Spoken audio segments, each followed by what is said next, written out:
Yo, welcome everybody. Good evening, everyone. Welcome back to TCR Trinity Competitive Racing. Well, TCR TJ is the Season 13 Golden Class Champion for Trinity Competitive Racing. Oh, let's go, dude! Yes!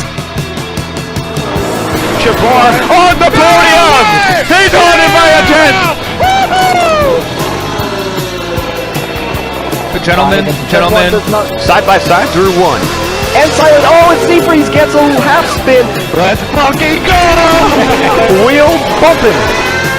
DRS enable, let's do it. And Captain Blade battling it out for position. Captain Blade. Ickle, what the Then McChicken goes around and he also makes rewind down the front straight. Oh my god. I gotta check the heart rate. Why do we do this? Because of nights like this. Yo, welcome everybody to TCR Trinity Competitive Racing, and welcome to the first episode in the new year. We are finally back with the Racing Debrief. It's episode 21, TCR's podcast where we combine the world of e-racing, sim racing, and TCR with real-life motorsports and Formula One. A true racing enthusiast listen. I'm your host, Seafreeze, alongside some friends of ours, Camden Luca, Chibar, and producer behind the scenes, D'Angelo, all usual faces here on the podcast, and we are joined with a special guest. He had his first season in TCR in the Golden Class, driving for Alpine F&D Cakes. Welcome to the podcast. Thanks, guys. Happy to be on. Yeah, and today we will be doing a different type of video, first of its kind, hopefully of many, a tier list for all of the active F1 circuits, and we will be going through that today. I would say, yeah, whatever we have on the list there. So, just to give a little preface,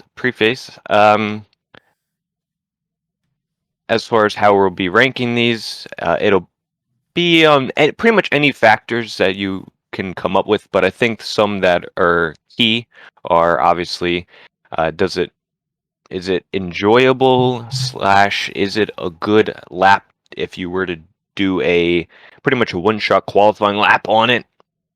Does it provide some good racing, either in real life or in our case, the video game? Does the track have characteristics or character to the track? Maybe elevation, sequences of corners, stuff like that. Any history from the track itself could go a long way. And then any other factors that would influence your decision. So that's the intro there. And whenever you guys are ready, we can jump on into this. Are we all ready?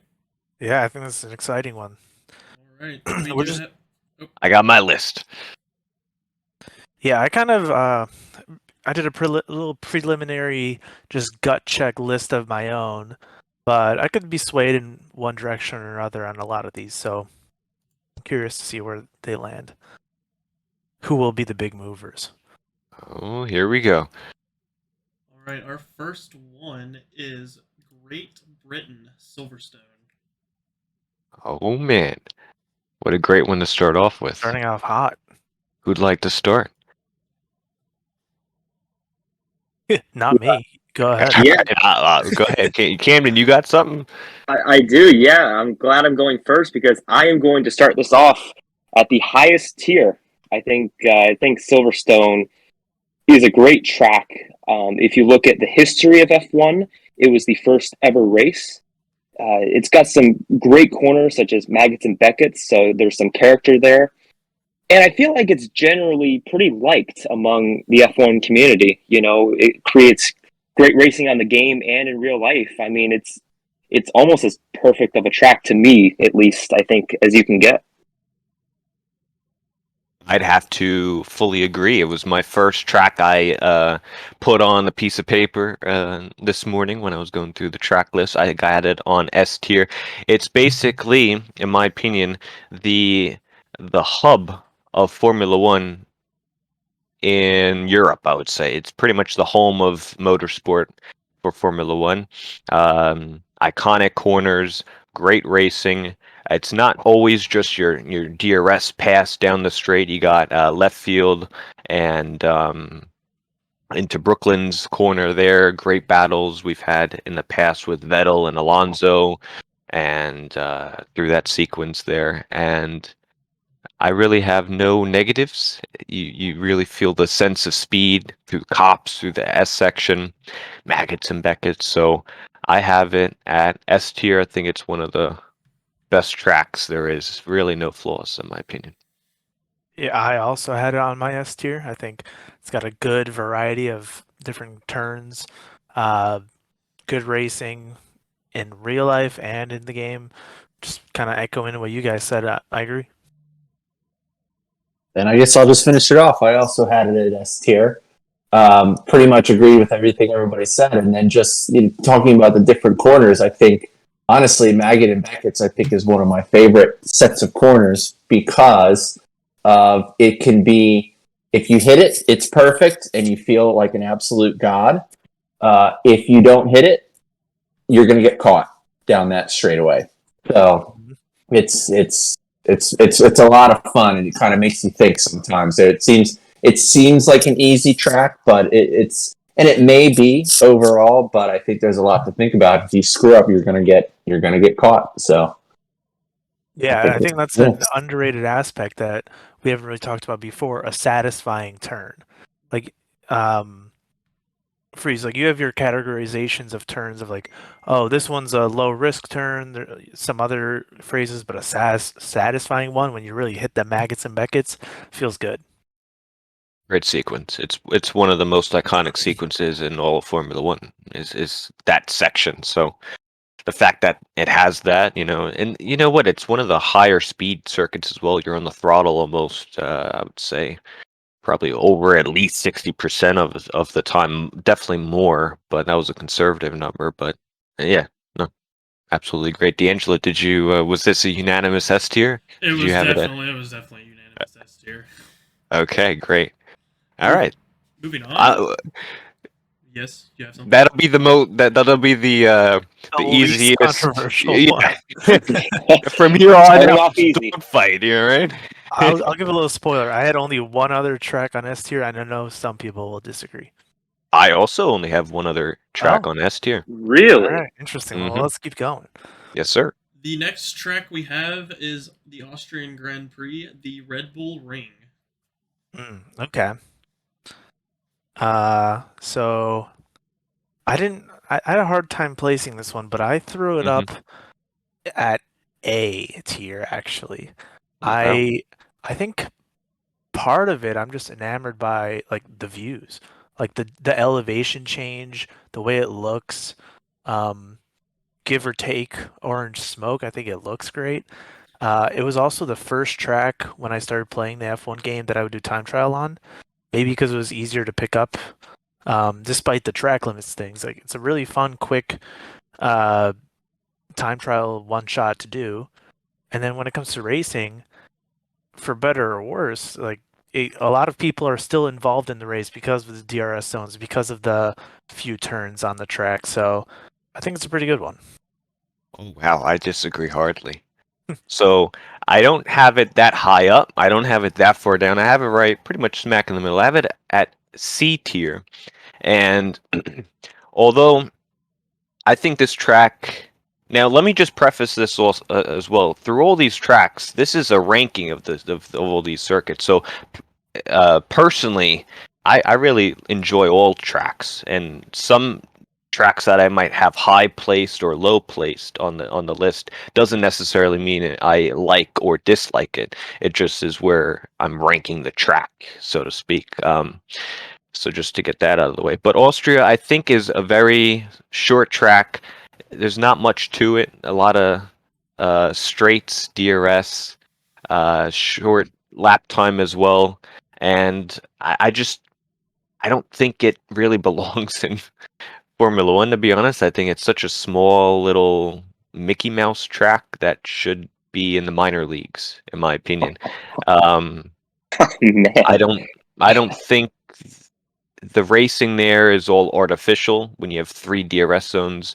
Kimi Räikkönen, when he was questioned this many years ago, he was saying, yeah, the whole track is DRS. And it really is. And the only elevation and stuff I do like about the track is that final two corners when you're going down the hill. But apart from that, the racing's good. It's artificially done. And when it is, it's usually just down the inside into the turn 3 hairpin. And that's really it. It's exciting to watch, but if you're talking about just the track itself, face value, the track, I mean, it's a very simple track, very easy to learn. It's nothing, nothing great, in my opinion. Wow. Well, if that's your C tier, then I'm curious as to what your D and F tier is, Seafreeze, because that was pretty critical for a C tier. I don't know. Yeah, I mean, I thought I was going to be critical of Austria. I actually have it in C tier as well. What I will say about the track Oh, is, so you agree? It sounded like you were disagreeing. yeah, but I'm going to be a little less critical because I feel like the track is going to be good for modern F1, for the present and the future. I feel like it's adapted well to these cars, and I feel like it's a good track for, this era of Formula One. I'm going to kind of piggyback off of what you said. I just don't think there's much character to the track. It's one thing if the track is short, but most of the track is straightaways and just basic corners. It's really not that difficult to drive. And, Chabar made a good point as to like the scenery, but you can only say so much. Like scenery can only get you so much when the on-track product is mediocre at best. So I've got it middle of the pack. S tier scenery. Sure. It does. The mountains and nice, those trees, whatever the great trees, are really good. I've seen photos like from grandstands at the track, and I was confused. I couldn't tell where I was, but it was because I didn't realize just how much elevation change there is. It looks really cool. Yeah. Well, you know what? All the orange smoke from last year's race kind of knocked it down a tier for me. I took that personal. It's a spirited fan base there that adds to the atmosphere. Yeah, it could be. What do we got, FND? What do you think? I had it I have it in B, but I think it's a weak B. And the reason I have it in B is kind of what I think somebody said. I think it was, somebody said before was like it's a nice introduction track. To jump on a game for the first time and just throw yourself into Austria and see how the car feels. You can kind of feel the cars out there. But as a race itself, I honestly, like 2 years ago, what was that? Max, he led in all the practices. He qualified on pole and he won the race by like 30 seconds. And that was with slowing down on the last straight. I don't think the racing itself is that great, with the exception of a couple of midfield battles from last year. You had Mick versus K-Mag versus Hamilton in the sprint. Then you had a couple of midfield battles, but really the highlight was Sainz going out. And honestly, if the highlight of a race is somebody car exploding, it's not a good race. I'd say the only thing that's kind of keeping it out of the C for me is that it is a track where you can really try to push the limits. It's a risk reward. And you saw that in real life also, where if you watch the race, if you remember back, you had all these notifications about these guys on their last warning for track limits. Even guys like Max and Hamilton and Leclerc and all them. But other than that, it's pretty meh. So honestly, I give it more of a strong C than a weak B, but I had it as a weak B. D'Angelo, what are we feeling?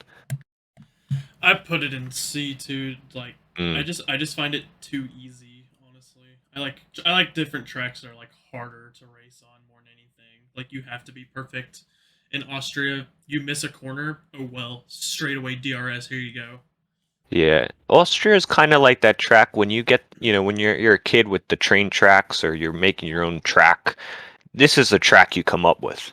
You know what I mean? So the electric The ones where you just press the button and the cars go around. Yeah, or you got the SpongeBob one. You put it on the rails, and then you have The slot car. the slot car ones. This is exactly the track layout. All right, I think we're settled with C tier. Yeah, I So think we can compromise on B. I don't think so. It was three Yeah. C's, 1B, 1A. I think I had a strong case until D'Angelo put the nail in the coffin C there. I don't think that averages out to B, Jabbar. You can try your best, but that doesn't add up. E, B, and 2 C's would have. High C. I think F and D said it. A high C is Yeah, what a we'll low say. B. Well, a B He's getting his way. A B minus is technically a C plus. So There you go. What's the next one there? I see. France Circuits Paul Ricard. Oh wow. I hate this track with a passion. This one. Do you want to get started on your review or tier then? Yeah, go ahead, D'Angelo. Go ahead. I put it in D. Like, it's definitely not the worst track on the calendar, but I feel like the corners are not fun. I feel like they're too long, most of them. And I do like I don't know what the word is, but corners that are more continuous, I do like those. But when you have like 7 out of like 15, it's kind of much. And it's all runoff area. There's no gravel. There's no grass. So basically, like in the game, like if you do open lobbies, you can just like go off the track and just like still win with like a 2-second penalty. It's just not that fun. And the history is kind of mid too. I also had it on D tier. I think although it is more advanced than an Austria track that we just ranked, I think the racing at France is significantly worse, especially in real life. If you're talking about on the video game, I think it's fine. The third sector of France, I actually really enjoy. But I'm not a huge fan of these new tracks that have all of this runoff and really there's like no consequence for racing France at all. And usually when you battle when you watch a lot of the battles in real life, the drivers just push each other off track. Why? Because you painted it red and blue and it's all stuff you can ride on. It's not gravel or grass, or there's no consequence. So the drivers will just push the limit and will cut the track if need be. And I think with all the combinations of France that you could have, I think there's like 100+ different combinations. The first half of the track could be a little bit better. I know there was opportunities for them to maybe change turn 1 sequence, but it's not the ideal track for me. And I think it's off the calendar for next season as well, so we saw the last of it for the now.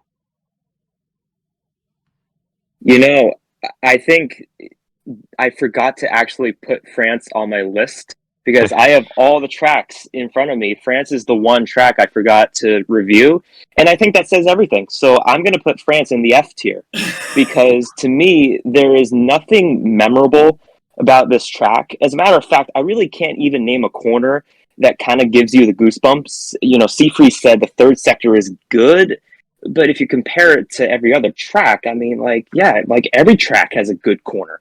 And, fine. What I will say about France, it's probably the track that you're most likely to get lost at because of all the different combinations. You could take a wrong turn. True. So maybe that's the difficulty involved, but there's literally nothing to France. I mean, it's probably the one track that should be taken off the calendar, honestly. So it's going in the F tier. Oh, wow. Jabbar, F and D, yeah. What do you think? Yeah, I had it in the D tier also, and for all the reasons you guys said, but I think also if we're looking at terms of track character and scenery, it does absolutely nothing for me. It's just, it seems like to me a slab of asphalt in the middle of France with these blue and red lines, and that's about it. To your point though, I don't know if anybody has raced on it in a while on the game, but to your point about getting corners wrong, that chicane after that back straightaway you got to remember where the breaking point is, because if you don't remember, like, wait, is it this asphalt or is it this asphalt? I don't remember, and then you'll miss the chicane. But yeah, it does nothing for me. But I put it in the D tier because sometimes I'll enjoy racing there. I don't absolutely hate it. So D tier for me. I think in general, my rankings may have been a little less harsh because I had it in C, but I agree. I think D is an appropriate spot for it. I remember there was like some Bottas tire strategy going on, I think 2 years ago. That was kind of interesting. The red and blue stripes get memed, but I think they can sometimes look cool and are a defining characteristic that adds characters. So I guess that's another little point. But yeah, no turns really stick out. There's like that really long right-hander. That's probably early sector 3. I guess that's Leclerc kind of crashed cool. out. Yeah, it's a nice one. It might be. I don't know. It all kind of looks the same. It's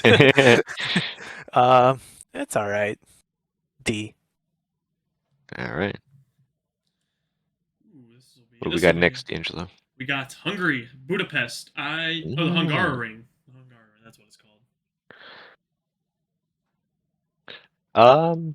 Well, anyone want to start off?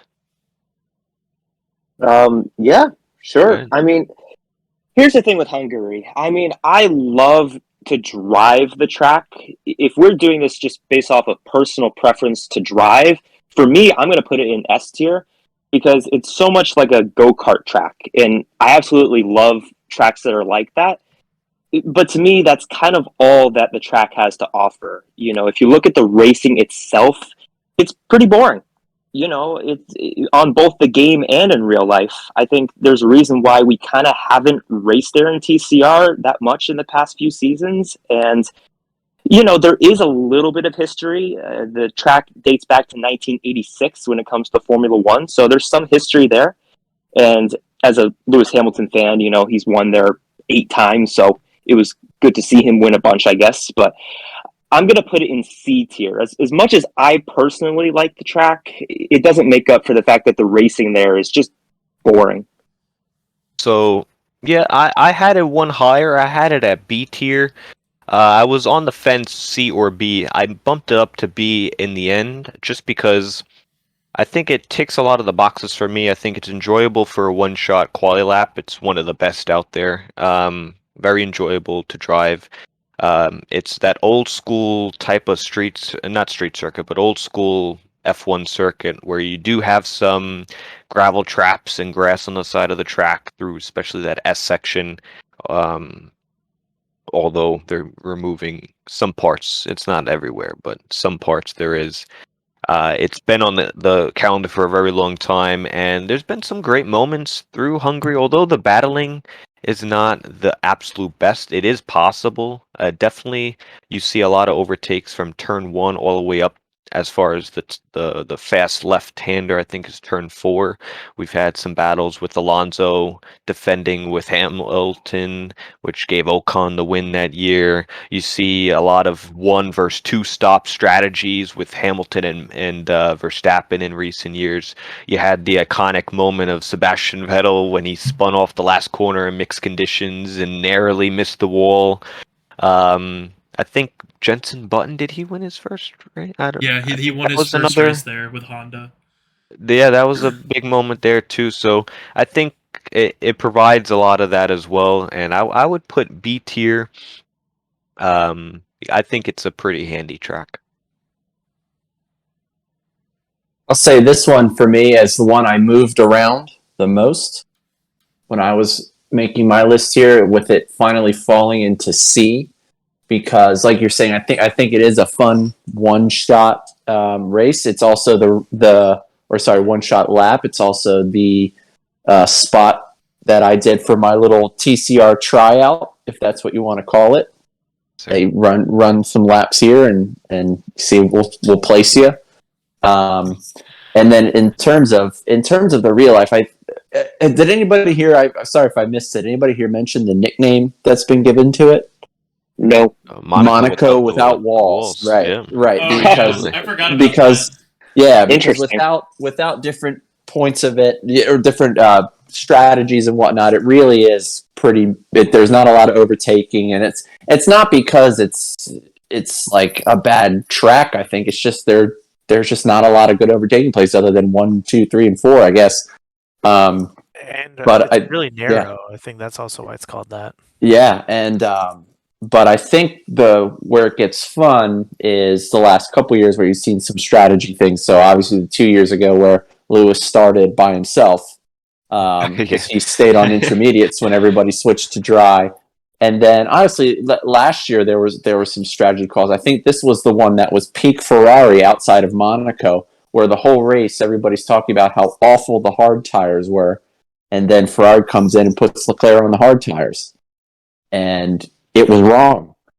Everybody knew it was wrong, but they did it anyway. So that was kind of interesting. But other than that, that's why I put it in C. It can be interesting, but overall, I could do better. Yeah, I think some other recent highlights would be Max going for a spin, looking back at Leclerc and still winning. You had Bottas going bowling in the rain. But yeah, it is really narrow. I don't think I think that really inhibits its racing characteristics. Like if you could take the same track and double its width, we might be onto something. But we can't do that, or at least they aren't. So I also had it at C. And D'Angelo, did you give the ranking? I did. I put it in C because Oh, all right. the only reason I put it in C because it was in D for a while, but reason is we did have some historical moments and stuff in it, and then also the all kind of going back to mixed conditions in the history of it. It's like the ever threat of rain flipping flipping the entire race on its head. That was the reason I put it in C. So. Are we going to be ranking in order of the tier as well, or shall we while we're placing it, or we're not doing that? So that's too much. No, I would number. We're not okay. No, I don't know. Some people do it like that. No, I think if it's a tier. It's not like we could rank them 1 to 23 or whatever, but it's a tier.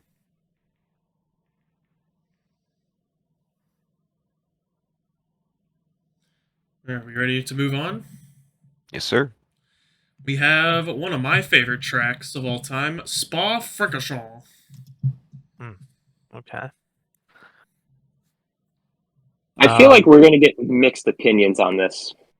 I think so too. I think there might be. Do you want to start, Camden? Yeah, well, I put it in A tier, and I was kind of on the edge of putting it down in B tier. I'm not putting it in the highest tier because, let's start off with the positives. It's got a ton of character. You talk about Rouge, one of the most iconic turns, not just in F1, but in racing. It's so difficult, so iconic. The track is historic. It's been around since 1925, so you have that there. And I do think that if you were to put this track in a competition of one lap contests, it would blow all the other tracks out of the water. Like this track in a one lap race, I think would be fantastic. The one thing is, though, when you get past that one lap race, it does become strung out in a lot of circumstances, especially on the game. And I think that's just the one thing that kind of holds it back from being in the S tier. And that's not necessarily a knock on Spa. It's just I wouldn't put it as necessarily the best track in F1. I'd agree. I had it at A tier. I know a lot of people in Belgium, it's their favorite track. Personally, I don't have it at that, but you have those iconic corners. The few downsides to why I put it in A tier rather than S or even lower than A is mainly because it's such a long track and it's a long lap time, a lot of room for error through your lap times, and that gives a pretty big field spread throughout any racing with F1. You don't. I really can't tell you a good Belgium Grand Prix since I've started watching F1. And when there are good races, it's usually the battles are just after a Rouge into turn 4, and it's just a DRS simple overtake, and there's not much battling. It's just down the straight and not much else after that. So I think it lacks a little bit there. So that's why I had it in A tier. I also had it in A tier, and also considered it a pretty low A, or a lot to what Camden said.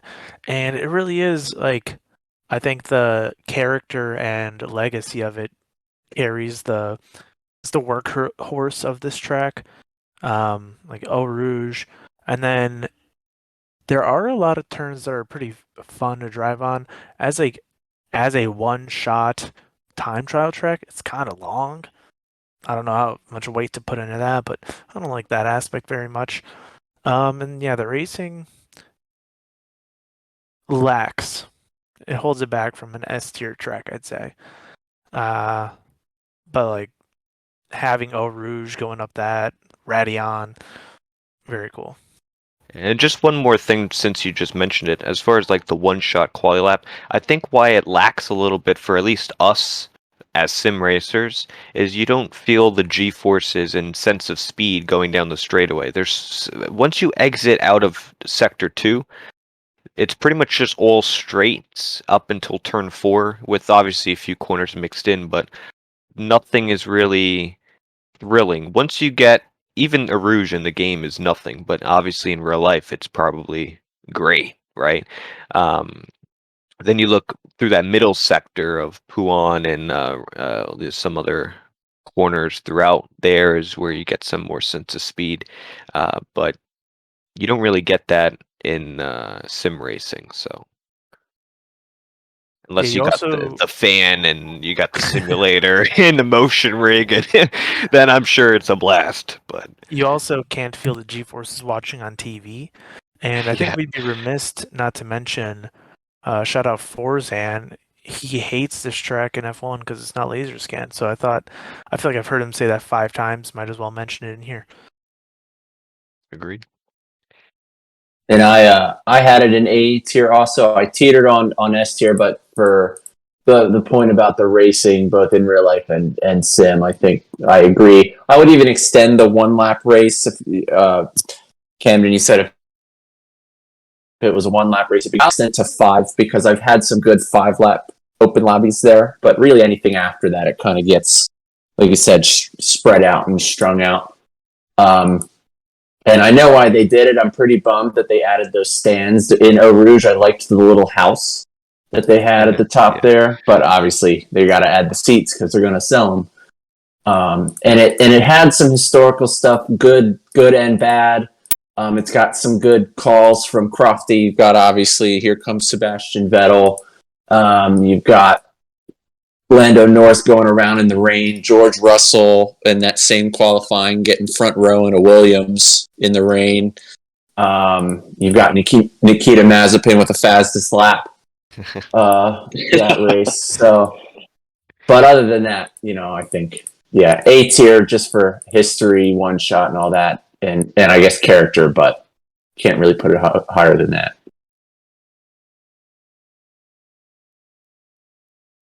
D'Angelo? Yeah, I think what is it, a unanimous A tier? I put it in A tier. Well, it's one of my favorite tracks, but like as y'all said, it's just like in real life racing, it's pretty terrible because whoever has the power advantage just wins like every time, basically. So that's why it only goes in A tier. But like even on the game, it actually races really well. I don't understand why it doesn't in real life, but I guess that's just the way she goes. Sir. What's up next? Zandvoort, the Dutch Grand Prix. Well, this one I'll start off because I have it in F tier right off the bat. Wow. I think, although it is an old school circuit with some gravel traps and stuff, driving it one lap I think is fine.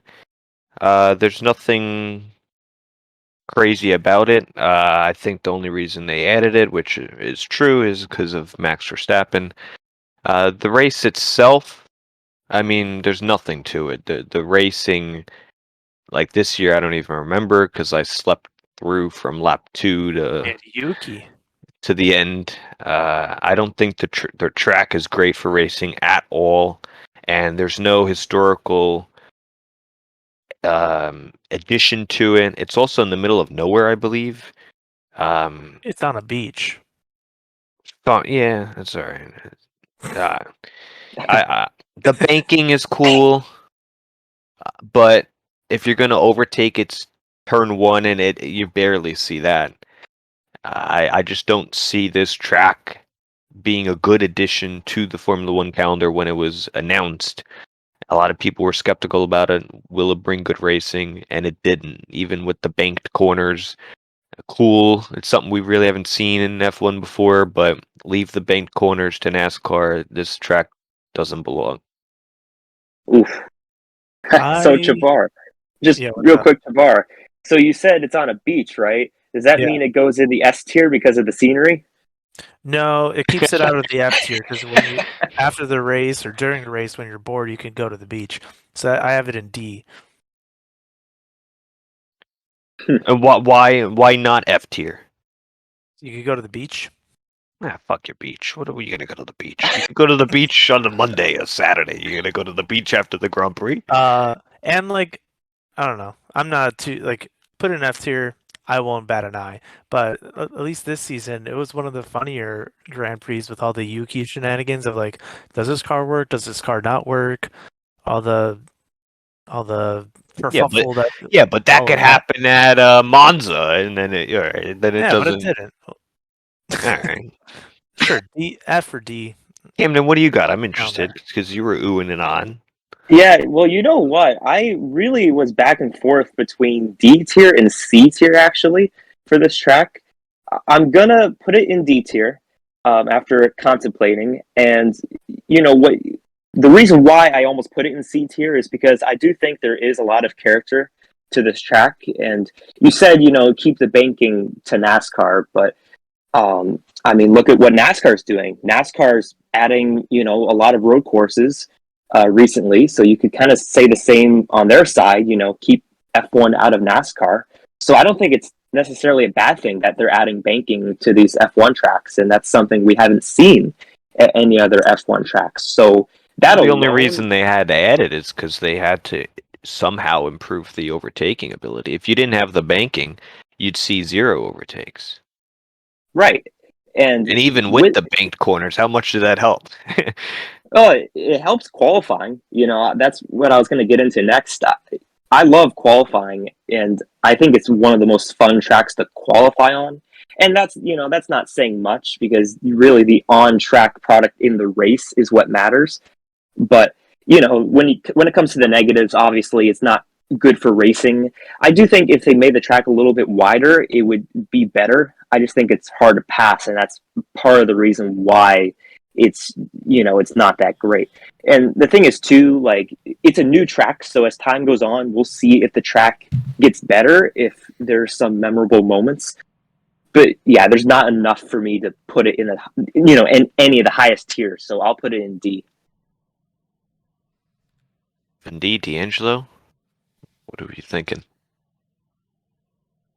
I've got it in D also, and you know, I think it's in, like Cam was saying, I think it's enjoyable to drive in qualifying. It's one of those tracks where you really got to hit your spots. You know, like if I pulled up the turns, turn 13, which is that last turn before the big fast bank. God forbid you hit that inside curb. Mm-hmm. You know, like it's just okay. So you miss your spot there. You know, turns 7, 8, 9. You know, that's another one where if you don't go in exactly right, you're completely screwing up turn 10. So I think that's interesting to drive, but I usually avoid it. Like if you play career mode and you start taking tracks out and adding new ones in, I'm usually taking it out. So I've got it in D tier. And like you're saying, the real life racing so far has just not been good. So D tier. I'm looking at pictures of this beach. It kind of sucks. I guess it's going in F tier then. D'Angelo, you're kind of the breaker here. Yeah, I put it in D tier because it does have a lot of character and everything, and like I feel like if they do need to make a lot of changes to make it better. I mean, the banking school and everything that adds to the character. The racing is usually terrible. Really, the only good racing you get is like this year if you get a safety car, and that's in the game or in real life. And there's also not much history. I don't think it's the worst track on the grid, personally. I don't either. No. So I think it deserves in D. Like I think they're definitely. I think I only put like 2 or 3 in F tier if I remember. So it's definitely not worse than either of those or any 3 of those that I put. Fair enough. I think D's fair. What's that next one up? Is that Mexico? I see. No, that is Italy. You've got Monza. Italy. Monza was difficult for me. I didn't know where to place it, to be honest with you. I had it a little lower, a little higher. I wound it up in B. I think it obviously the history of the track, especially if if you're a Ferrari powered car, you want to win that one, the Tifosi, that's all great.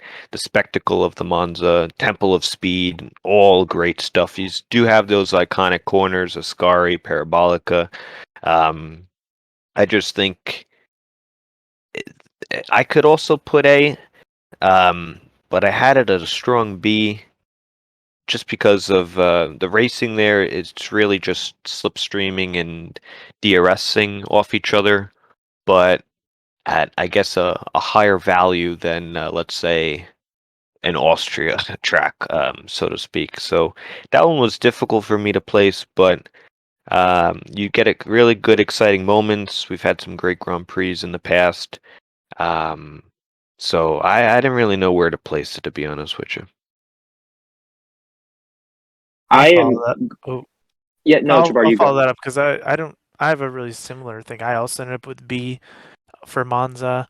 I think, yeah, there's some pageantry involved. It's like a historic legacy track. I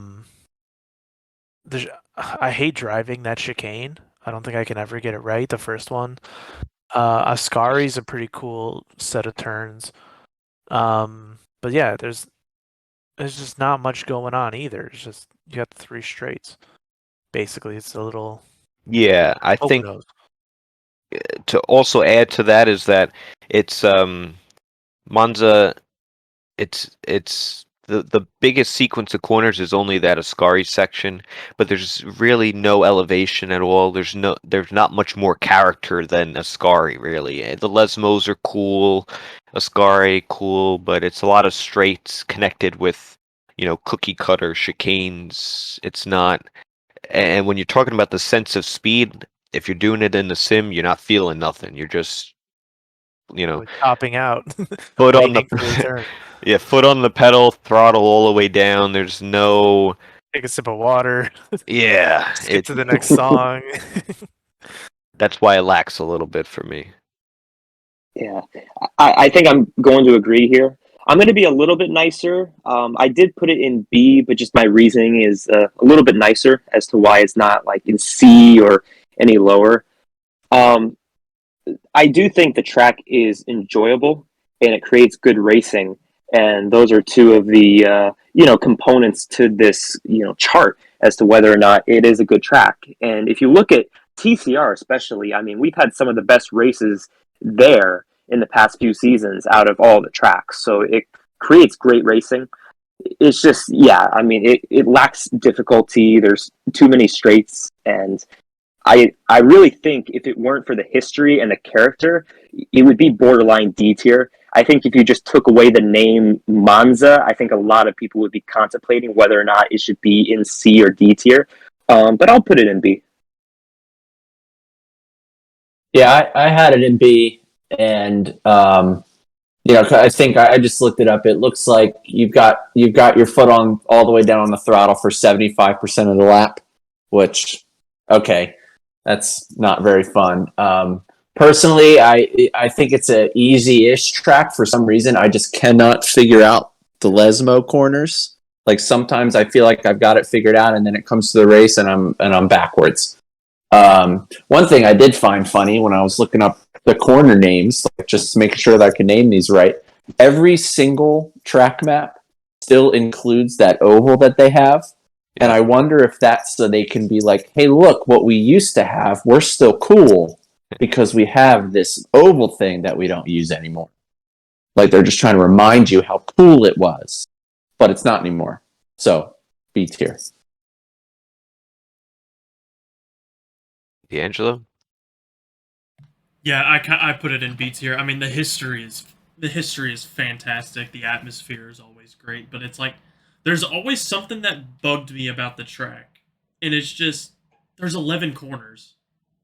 Like, I feel like I mean, it'd be hard to do that now, but like if they added like I don't know, kind of. I mean, parabolic is nice, but if they added like a left-handed sweeper, like when they designed it, I feel like it'd be a little bit better. Either a left-handed sweeper or a left-handed hairpin. I think that'd be nice, but like, it's also one of those tracks too, like Austria. It's one of those ones where if you first get on the game too, it's probably one of the ones you go into time trial because it's mostly straightaways. So, Agreed. What's that next? What's that squiggly Honestly, track looking next? looking back though, before we move on, we just shit on something that we rated pretty highly. So shout out to the heritage of that track. Yeah. Yeah.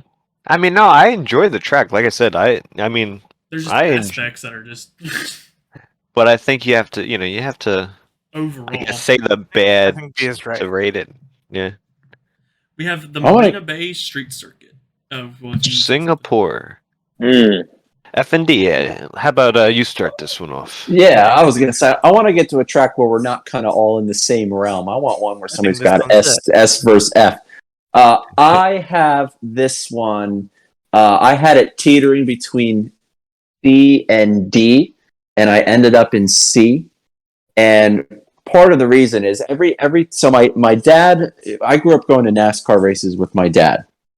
He's not into Formula One, but he'll ask me about it every now and then. And he always asks about Singapore because he was traveling to Singapore for work. And they were setting that up for the first race they were going to have there. That was, well, I don't know, 2011, something like that. And it's also the first night race, I think, that they had there. So it was kind of like a street race outside of Monaco. It was the first night race. It's it's all through a big city. It's really interesting, but in terms of racing, I find it okay. Both on the game and in real life. So, but I don't hate it, so I just kind of left it in a C. Yeah, well, Singapore for me, it's in my top 3 favorite tracks of F1. I think it's a great track personally, but when I'm ranking the track, I do have to agree. It's C tier. I think the biggest factor bringing it to C tier is the racing you get there is very not there at all. You just have that one long-ish straight with DRS to try and get overtaking done. What I love about the track is just the flow. The flow from the entirety of the lap on a street circuit. Nothing is like start-stop. It's just a nice flow. You get that sense of speed right up next to the walls. The night race really brings it there. One of my favorite laps on board is Lewis Hamilton's, I think it's 2018 pole position. It's an immaculate lap for pole position there that he pulled out of the bag. It's whenever you have a bad day, you just watch that lap and everything makes it feel better. But the racing there does lack. They are having an alternate layout, just temporary because they're, I think, fixing the bridge section. So next season we will see in pretty much skipping through a few chicanes in the third sector, but I would have to go C tier. Yeah, Seafreeze. I would have been shocked if you didn't put it in S tier because I know that's one of your favorite tracks. Oh, it's an awesome track. But personally, I love it. I mean, but I got to take the bias out of here. I got to place it where it belongs in C. I could see a good rank for a B tier, but for street circuits, before we're talking about Baku and Jeddah, which we will get to, but it kind of opened the door for a lot more street circuits because the racing wasn't terrible, but then they found a way to improve it through street circuits. But yeah, I love the track. Yeah, Singapore really was kind of ahead of its time if you think about it, because it was the original night race for Formula One, and it's a street circuit, and we've been seeing a lot of street circuits, arrive in the recent years. So I think Singapore was ahead of its time. I'm not putting it in S tier. I'm putting it in A tier, but it's a very high A tier. Wow. Because I just couldn't put it ahead of my S tier tracks, which I can't wait to get to all of my S tier tracks. I think you guys will think some of them are interesting. But yeah, it's such an endurance race.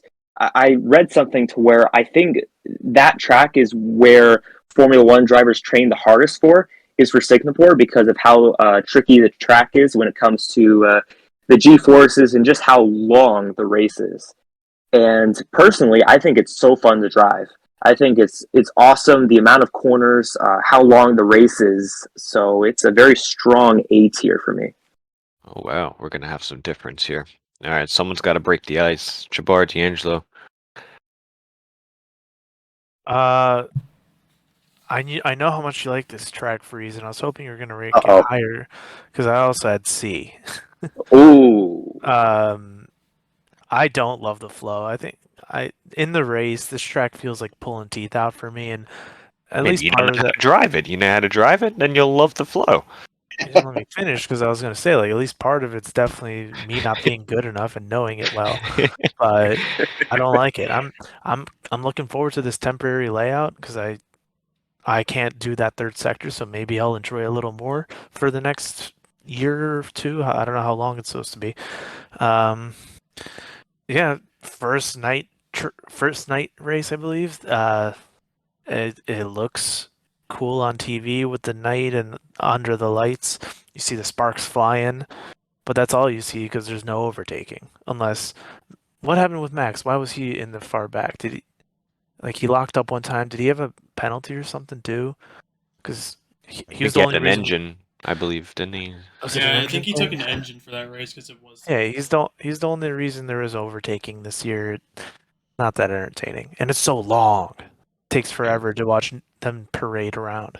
It's 71 laps, and the lap is like 1 minute 38 seconds. They didn't even finish. They hit the timer. Something doesn't add up. They didn't finish. It's a long. They finished on timer. That was like Checo and Charles under the timer, wasn't it? Yeah, because there was a red flag. Yeah, it's great though. It was Sebastian Vettel's last race, win. Yeah, in So, 2019. Really enjoyed that one. I honestly put it in B tier because I actually do like the flow and everything. I think it's a good track, but I do wish there was more overtaking, but that has to do with the walls literally everywhere and it being so technical. But it's also I kind of put it in the sense too, it's like rain isn't ever threatening. So it can really throw off a race and make it even more interesting than it already is. Also, qualifying is actually decent, except for like 2018 when Lewis dominated it. And yeah, I think when you're ranking the tracks all together, I think it goes lower. But if you're going to look at a street circuit, because obviously the overtaking on a street circuit's not going to be as better than a non-street circuit. So, yeah. Although even then, so that kind of is why it could be a lot lower. But I think we have 3 Cs for Singapore. Yep. 3 or Yeah. 2? 3? Yeah, I think we had 3. I think at least 3. All right, we are on to Suzuka, the Japanese Grand Prix. Oh boy, this should be interesting. Well, I think I'm going to be the first person to put this in the S tier, and I don't think I'll be the last one. It's pretty loved, I feel like, by a lot of people. Well, Sebastian Vettel said the track was sent from God, so he loves the track. And really, it's as close to perfect as you can get. I won't say it's the best track in F1, but it's probably top 2 or 3. You have the difficulty because of just how diverse the track is. You have all the elevation change. You have the S's in the first section. You have the high speed, what is it? What's the left-hander in Sector 3 called? That spoon. Yeah, so you have all these different types of corners. Wait, which one? Spoon or 130R? 130R. Yep. And it's been around since 1987, so I just think it's got everything. So S tier. This is also in my top 3 all-time favorite tracks. I was trying to take some bias out of that because I did put it at a strong A, although I would agree with an S too. The only reason I don't have it on my S tier is I think the racing and the product when F1 goes there, there's really not many battles. I think it's such a great one-lap track. The scenery, the history of all the actual corner names. I mean, the old school circuit. I don't think we'll ever really see many more new circuits with the gravel right next to the S section. I mean, it's orgasmic. It really is. Japan is. I mean, it's just incredible. It's one of my favorite tracks. But the racing and the whole strategies and how that play out, it usually doesn't always really provide. And that's the only reason I bumped it out of S tier. But I could go either way with that one. I had a little slightly differing opinion. On my gut check preliminary rankings, I had it in B tier. Terrible take. It was a strong B though. I could see it. Let this guy in. I could do A. Yeah, like. All right. What, no beaches? Yeah, no beaches. No I think beaches? It also worked in my rankings because the one this year was the first and only one I've actually gotten to watch because it's been like shut down from COVID, and this year was a rain race, so I haven't actually really had a real chance to watch it on TV. So I think that's why it suffered on my rankings. But yeah, I had a strong B, soft A. Oh wow! So we got 3 across 3 different tiers, and we need some settling here. What are we getting? So I have it in my S tier, and honestly, I didn't do a lot of thinking. I immediately put it in there. Now, I will say, when I started playing the F1 games a few years ago, I hated this track. I was so bad at it, especially the S's. Now I think I'm good at it, and I love the S's. But, with that in mind, and then also the history that was mentioned that you've got, I think, Camden, you mentioned it, the Prost-Senna deal at the end of the one race where Prost took Senna out and won the championship after all these protests and whatnot, that kind of stuff. And I really do think it's the perfect track. It's got everything. It's got hairpins. It's got a fast left. It's got a fast right. It's got S's. But also that one, what is it? It's called like Degner into the hairpin. Degner 2. Yeah, Degner 1, Degner 2. I love those corners. I think that's another corner there. You got to hit it right or you're going to screw yourself in the next couple turns. I I've definitely screwed myself there. Yeah. Oh yeah. So yeah, I've got it in S tier. And D'Angelo. Oh. You have something to Yeah. real quick? I was gonna some other factors. It's got some dark history associated with it, Like death. yeah. Was this Jules Not Bianchi? It was Jules. Not the Yeah. only track, Yeah. but yeah. Not the only. Yeah, Yeah. I guess that could be applied to a lot, but recently. I forgot my other point. D'Angelo, what were you gonna say? I also put this in my S tier. It is definitely one of my favorite tracks to drive. And for this one, how I kind of did all my criteria, I took into account how all the other, all the real F1 drivers feel about it. I don't think there's one F1 driver that doesn't like this track, at all.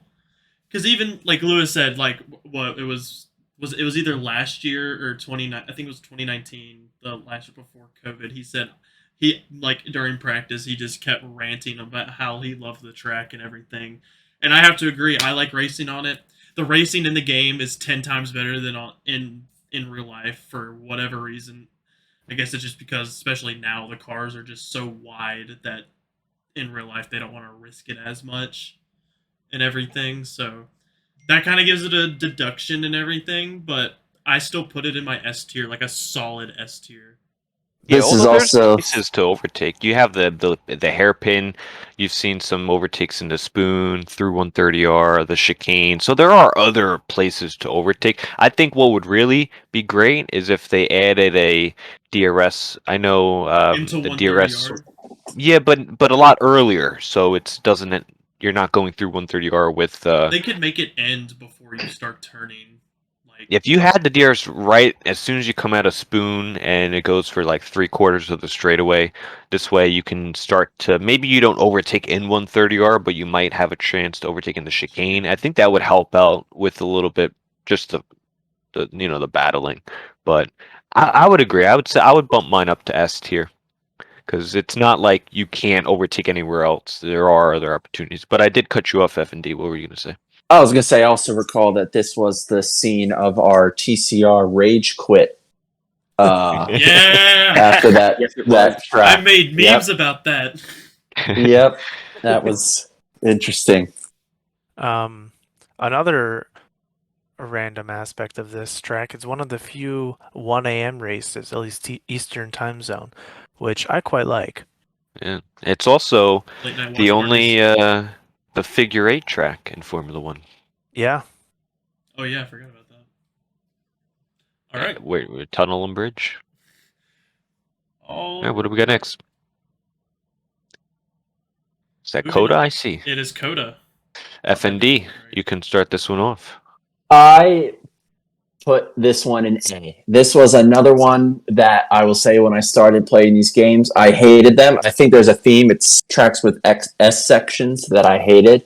But I think we've mentioned things like elevation changes. Obviously, you've got the one into turn one. I think turn one is one of the most treacherous turn ones that you have, just for how tight it is. And when you got 20 cars going at it, as we saw this year with Sainz and Russell.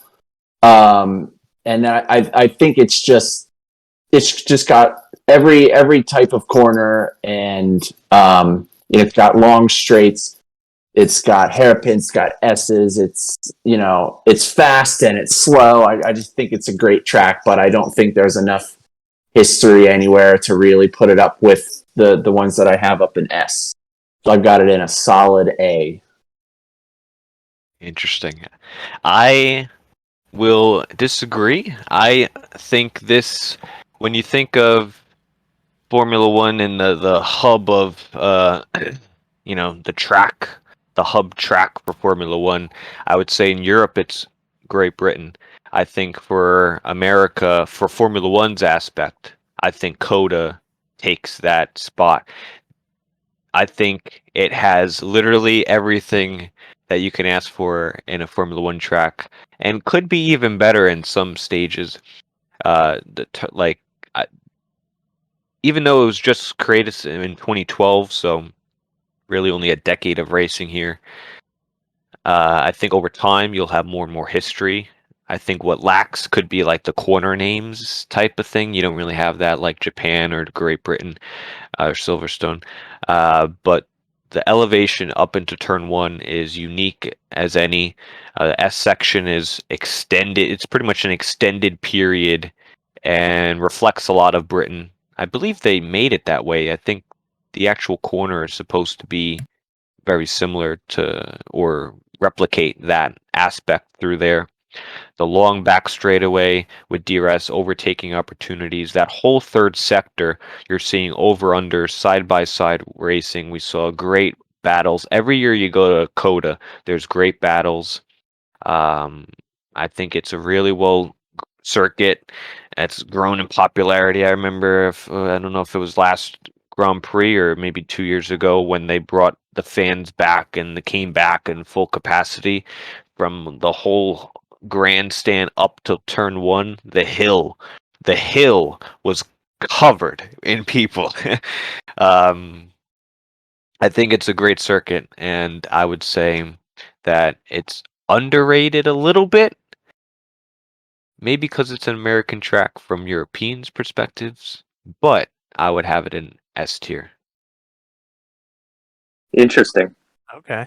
Yeah, the underrated from Europeans, I think that kind of goes hand in hand with what you're saying of it lacking corner names and stuff, and it's all just due to it being a new track. And as far as new tracks go, I think they really nailed it. It's a great one. I remember this past season thinking how glad I was that America has a proper circuit on the calendar, because Vegas coming in, I don't know what to expect from that. I guess we'll see. I'm not too optimistic for the racing there. We'll talk about Miami later. I think it's cool. Like that you already mentioned the elevation change, the shots you get, like especially I think it was, I forgot if it was practice or qualifying, but like Leclerc going around with the sunset silhouette behind him, Yeah. the giant American and Texas flags. Yep. They like edited Top Gun music over it. It looks cool, and like you have a lot of variety of turns. The S section, it's kind of like Maggots and Beckett's, like really satisfying when you nail that right. The back, like it's pretty windy towards the end too, and then I think you get good racing. So I liked it a lot. What? The triple right corner with Triple right, yeah. the You got Vettel, Magnussen going through there, The and Verstopper. yeah, And then you got that thing that looks like a water slide, but it's like an observation deck. Like that thing's kind of cool. Yeah, I really like it. So I'm in my gut check. I also had it in B. So, but I agree. I think it's at least an A. My B's might all be wrong. They should probably all be higher or lower. So are you putting it in an A? I'm putting it in A. this is harsh, D'Angelo. Come on, S tier. Come on. I can't put it in S tier. I can't. For what? Why? I really don't like driving it personally, like on the game. That's why it's not an S tier for me. The blinding light and Seems like a qualifying you on problem, the game. but It's not that. I've like, because I play on controller, not wheel, so the S section in this track is way worse than Japan. So it's kind of like that, and it's also, you just get it just wrong on the throttle on controller, you're spinning around. But like everything else, like the short history it has, the racing it provides, like it's really good. there's And literally with the no scenery- flaws with this track. It's literally has 0 hairpins or chicanes that limit limits racing a battle. It literally has every possible corner uniqueness and character that you can ever provide, and the battles are, great as can be, and it's great to drive as a one lapper. Like I don't see how this is not an S tier. All of that is true, but there is it kind of has the same problem as France in a lot of areas. There is no gravel or grass. It's mostly runoff. Especially in the S section. Although through that S section though, I will say even though you're right about that, and I don't care for tracks like that, I will say in this situation it is different because you do have those curbs that if you go over will That is true. kind of stop you. And when you do go off, you're losing so much time anyway because it's an S section. So one corner leading to the next. If you go off track, you're losing so much time already, and it's so dusty and dirty out there that when you come back on track, you'll be so far behind anyway. But there are certain portions of the track where they do have It's very little gravel. though. Plus, that S section runoff creates a blank canvas for the stars and stripes. Yeah. I can't put it in S because of my lack of personal enjoyment. I enjoy it a lot. The one flaw this track does have, and it's a pretty tough one, but it's fixable. It's in the video game in qualifying. When you turn down the first DRS back straight, it's just like entering heaven. The white light of the sky is blinding. Yeah, in qualifying time. That's fine. If you guys want to, if we want to have a controller player and someone who doesn't know how to play a video game rank it into A tier, then that's fine. You guys do what you want. If it's 3-2, then put it in S. Camden, you're a controller guy too. You probably hate the track. Put it in A tier. Let's go next one. Whoa! Hey! He's not a controller guy, or are you? Well, no, I am, but I'm not going to diss this track. I'm actually going to put this track in A tier, not in S tier. But listen, okay, the only reason it's an A tier is because I don't feel like putting 10 tracks in the S tier. How many more we got? We only have 2. Oh, there's definitely like. There's a lot left. All right. There's a lot left, but yeah, I just want to answer Chabar's question before as to why the turns aren't necessarily names, and I think that has to do with the fact that COTA really is an inspiration from several different tracks. If you take a look at the S's, those are inspired from Maggots and Beckett's. That triple right-hander is inspired by Turkey. So I just think it wouldn't really makes sense to name those turns, even if you're naming them specifically after Maggots and Beckett's. Like that's copying, that's cheating. That doesn't make sense. So I think that's why the turns don't have any names. New Maggots and new Beckett's. We do that over here all the time. There you go. I like So, just one question, F&D. Do you drive on controller or wheel? I am on wheel. Okay. Now, I would say, I think just taking in all the factors, I probably could be convinced it's an S, but I'm going to stay A because I think it's an inverse Monza from this debate, because I think we were all kind of on the same page that Monza is a sucky track, but it's got so much history, we're going to give it some respect. I think this is a really, really good track, but it's only 10 years old, so let's give it a second. So, I think it's well said. A tier it goes. We have Bahrain, the Sakira circuits. Bahrain? Yep. Yes, a lot of people overhyped this track. I was respectful to it. I gave it a tier, but I know some people would put S or higher. But I think racing is really good there. I just personally never go to the track and say, "Oh, I can't wait to do laps around Bahrain." Like I think it's quite boring. It lacks a little character in that regard, and nobody's saying, "Oh, I can't wait to go through turn 4." Like, I don't know. I think it's great for racing, and it's always a good track, especially at night. Night race is good, but yeah, I just can't put it higher than that. I don't enjoy it as much. I also had it at A, but I quite like it. I think this is like every track I like. It's got a good variety of turns. It's got turns I don't like, but I think that are worthwhile.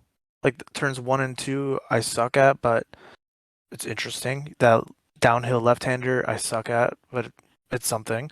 But there's some good satisfying turns throughout there. Like late in sector 1. If you get through that, you can really hit it nicely. There's the long left and right handers if that you can like really feel on the edge of like pushing it through those. I think it creates good racing. I think the like painted desert look of the runoffs is unique enough. And it's entertaining on TV also, so I had it at A.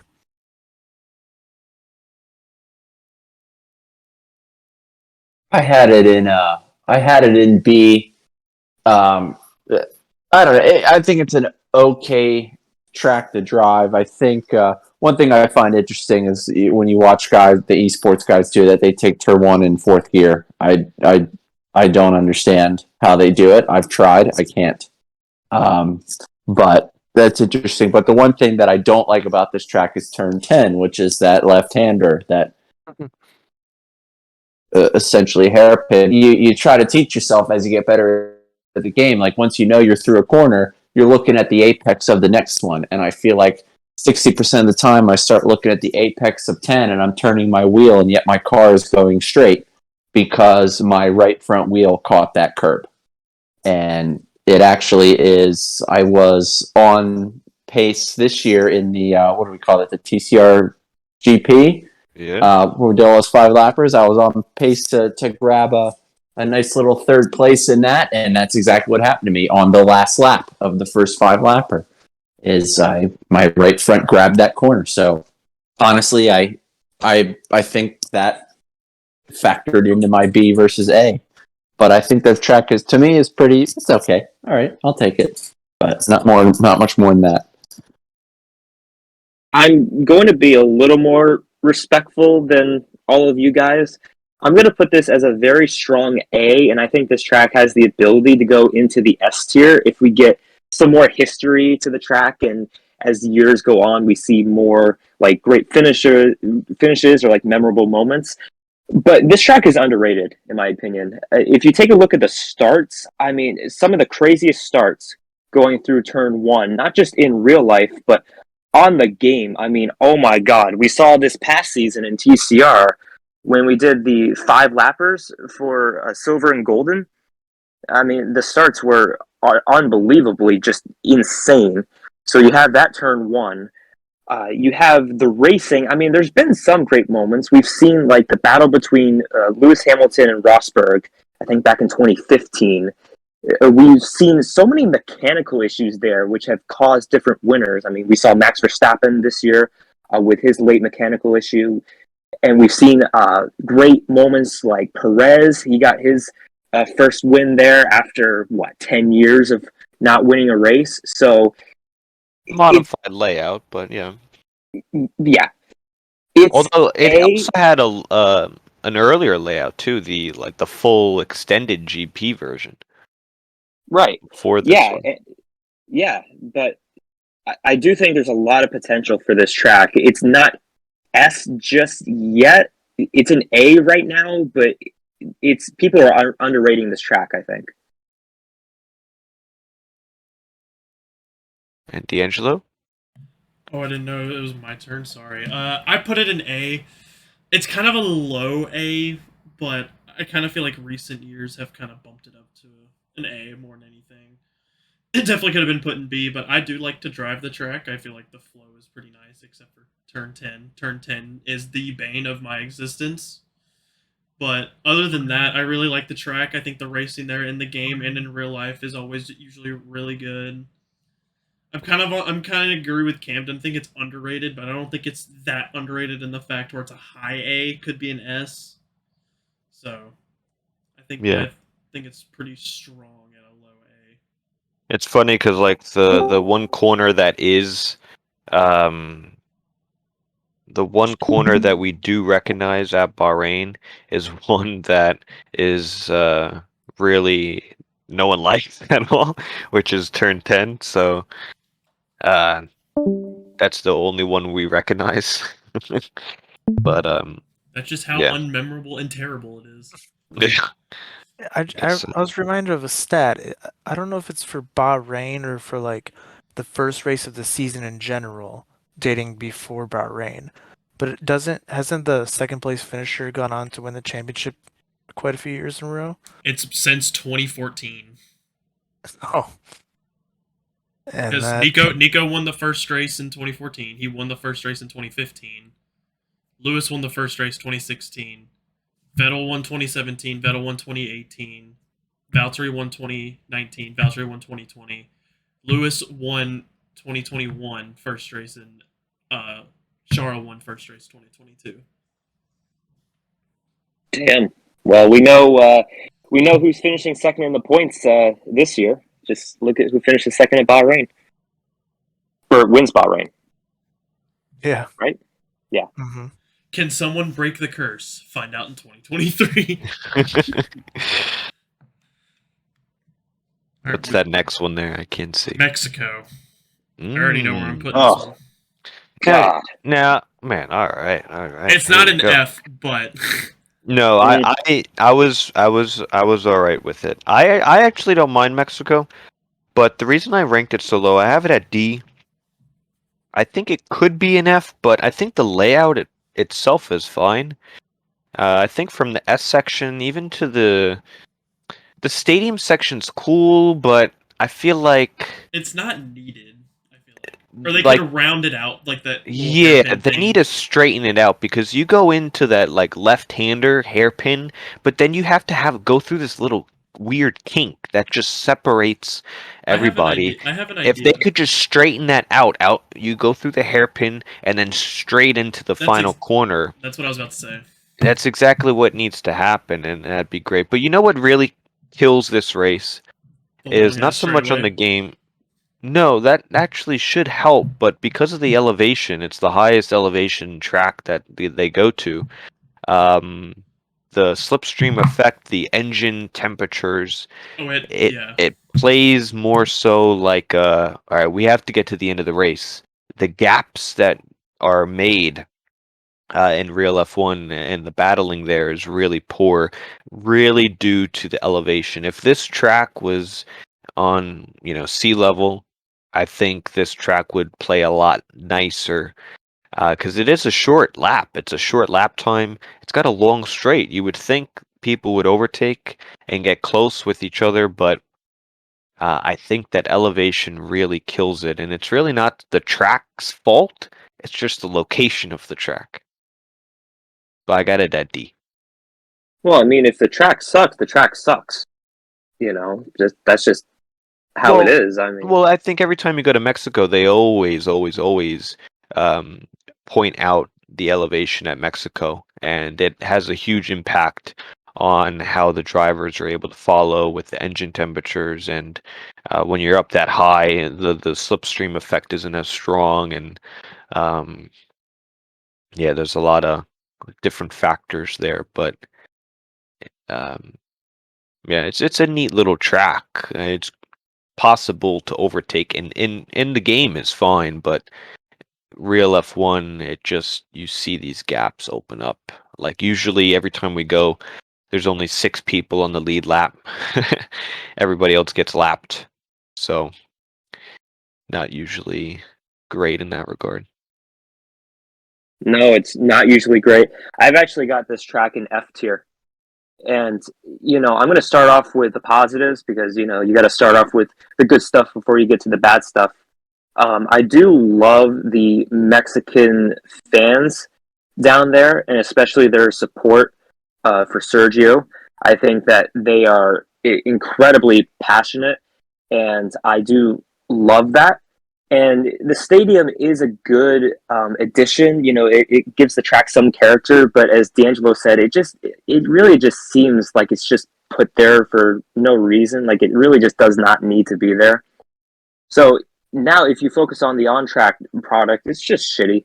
It's just really, I can't think of any like memorable moments to where, there's been great racing. And maybe there's been some good moments at the track, but you know what they say, a broken clock is right 2 times a day. So you're going to get some good racing now and then, but the track is too slow. I think that's the problem. I think you get some corners that are too long and too slow, and that really just spreads things out. And as Seafree said, it doesn't help that the elevation change really doesn't give the slipstream effect on that long front straightaway. I mean, you would think like the amount of overtakes that could happen on that front straightaway just because of how long it is. Like you would think it would be unbelievable the amount of passing, but no, you could make a case it's the worst track in F1. I won't say it's worse than France, but it's not good. Yeah, so in my like gut preliminary rankings, I had it at C. And I'm thinking back, why would I have done that? And honestly, I just think nothing came to mind about it besides the stadium. I was like, oh, that's kind of cool. And I just stuck it in there. But it really doesn't do much for me, the track. Like, I don't love any turns. I don't think it's particularly interesting to look at. The racing is pretty boring. It really just comes down to that stadium, which it was a baseball stadium. It's not like they built that for the stadium. You said, why did they put that there? And it comes with the stadium comes a really cool podium, one of my favorites in the whole calendar. But that doesn't have anything to do with racing, and it's pretty lame. So I had it at C. Definitely could see D. If you want to put an F, sure. Yeah, I had it in D solely because I sort of enjoy it driving in the game. Yeah, I apparently have a thing for S's because I like that little S section. That's another one where if you hit that right, it's a pretty satisfying set of corners, especially if you're doing like time trial or something and you've invalidated in that section 100 times in a row and you finally hit it. You know, it feels good. But other than that, in terms of like the real life racing, it feels like to me they've got that long run down into turn one, and if somebody gets a good start and they lead into turn one, there's like an 85% chance or a 90% chance that that's the guy who's going to win. And that's pretty boring. And then I guess I think the stadium section is interesting, but I agree. I think it's a little too quirky. You know, just straighten that out a little bit. And then I also find turns 4, 5, and 6, that little kink triangle there, I find that interesting, but it is a little slow. So like I said, I think what keeps it out of F for me is I sort of enjoy driving it, but I can be convinced.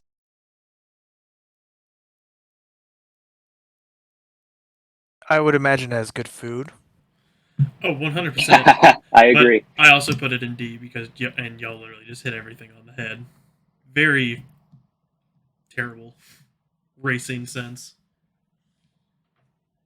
Sounds like it's D. If this is not the same ranking, I'm going to be very sad. Brazil. Interlagos. Wait, what did Same you just ranking say? as Mexico? No. Wait. No, What did you just say? No, I think we heard him wrong. What'd you say? I said Mexico's a D. Okay, but then you said something else. You said if I this was is moving not on. I thought we were moving on already. Yeah. No, he was transition. saying like basically a prediction for what Brazil is going to be, but it's not going to be a D. I can tell you that much. No. Okay. Yeah, I understood, but I think Freeze understood that. Like you think Interlagos should be the same ranking as Mexico. No. No, he you're shouldn't. saying it should be different. He's saying it's going to be an We S. should be That's what it should be. unanimous. Exactly what I I'm don't know saying. what's going on. If it's not This is 5 going on way S's, too I'm gonna be much. sad. That's what he How am I the only one that understood him? I don't understand. But guys, go ahead. Camden can read understand through it the now. lines, bro. Right. Well, I mean, I might as well kick this off with an S. I mean, it's one of the best tracks in Formula One, and I feel like most of the F1 fan base can agree on that. I mean, it's got everything. It's got elevation change. It's got a great flow. It's got history. I mean, some of the championship battles we have seen there, and the one that comes to mind is in 2012 with Vettel versus Alonso, when Vettel got spun around and it looked like his championship was over, and then he came back. Lewis Hamilton, that last lap pass to get his first championship. And if you want to talk about the game, I mean, it's fantastic on the game. I feel like it's one of my favorites and most people's favorites to drive on the game. It's got everything. It's an easy S tier, and honestly, if anyone here doesn't put it in S tier, I might have to punch you. Not literally, but it belongs in S tier. Well, we could fight it out when we go karting because I had it at A. Oh, come on. Um, Come on. yeah, I L put it on A. fucking mans. Why? Yeah, I think. Yeah, I mean, yeah, it's great. Great on the history.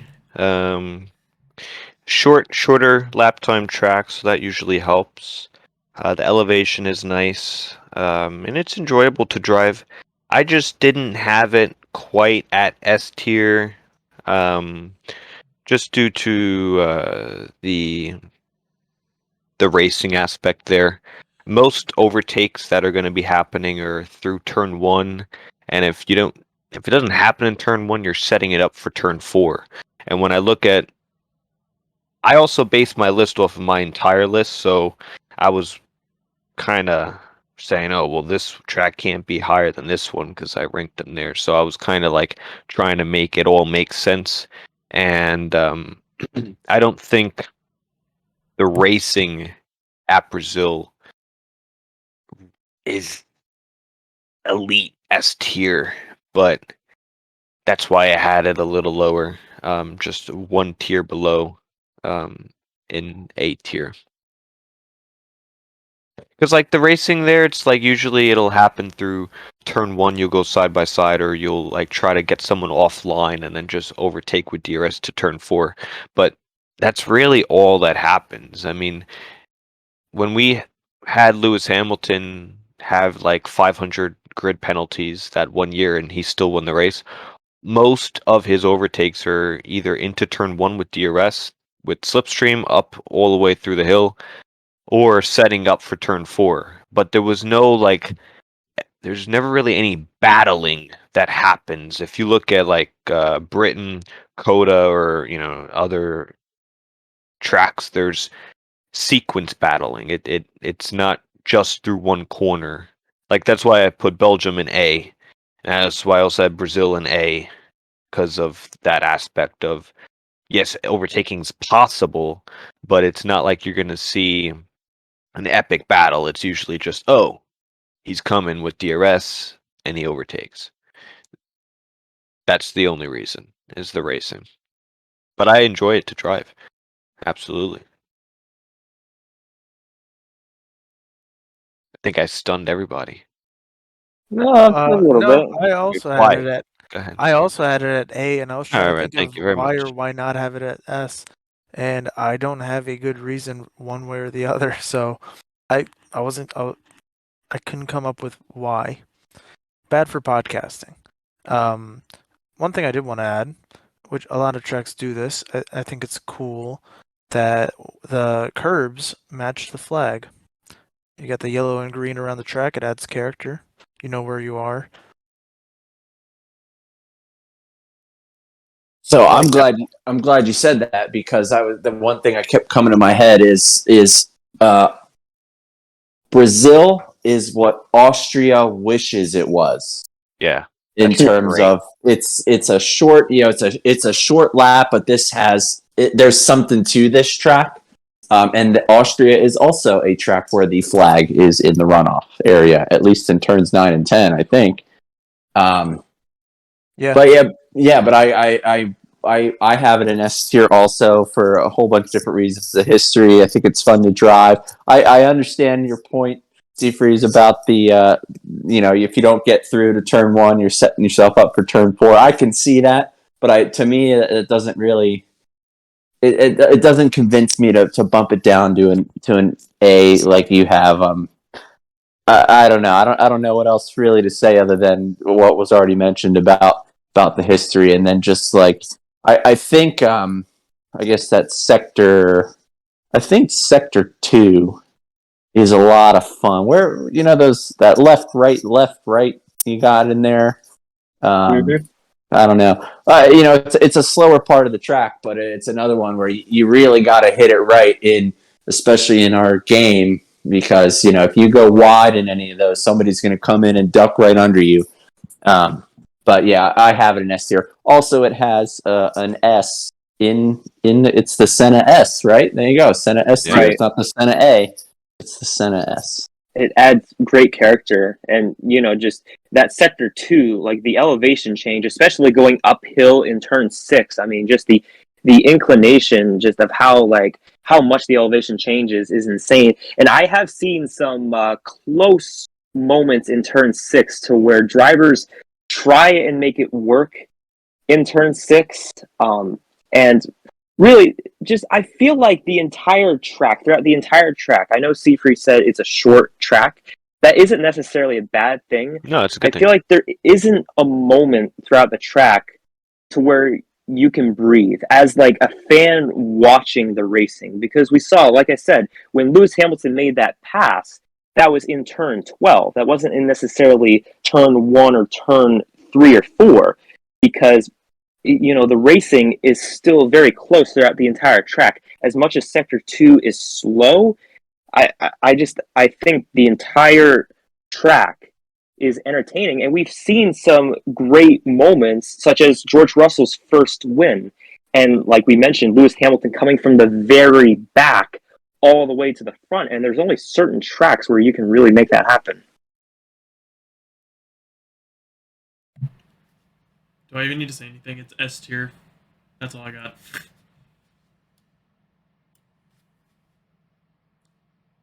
Okay. Y'all literally said everything that I was going to say. Yeah. I know. All right, that's fine. You can start this one off then. That's where you get some. What is it? That looks like Abu Dhabi. Marina. Mm. I'm trying to. We only had 2 years of this layout. I think the layout now is a C, but I think overall it's still a D. Mm. I mean, yeah, we had the controversial with the Massey stuff 2 seasons ago now. Oh yeah, what was that? Let's not bring up any bad memories. No, don't trigger my PTSD, please. I think if you look back, like even in 2014, when it's like Lewis and Nico go in, Nico can win the championship still. It was such a boring race. It's just so boring. I don't find it that fun to drive. The layout now is more fun to drive than the original, because there's just not a chicane placed in the middle of a sector. I just don't find it entertaining. It's not good for racing. It's really, even in the game, the only overtaking spot really is in the 2 DRS zones. Not even really in the second DRS zone now, because of the long left-hander. Because if you go outside to inside, you're coming out at like 20 miles per hour faster, so the inside guy can't overtake you. There's really only two. I guess there's still 2 going into the hairpin. There's not a lot of overtaking. It's just feel like the field's always spread out. The history's, they've had championship deciders there, but they've been pretty. Well, that's only because it's the last. Yeah, it's like, and they've been they've been boring races. Like, one person will dominate usually, unless you have due to the situation. But that was one time out of since 2010 they've been racing here.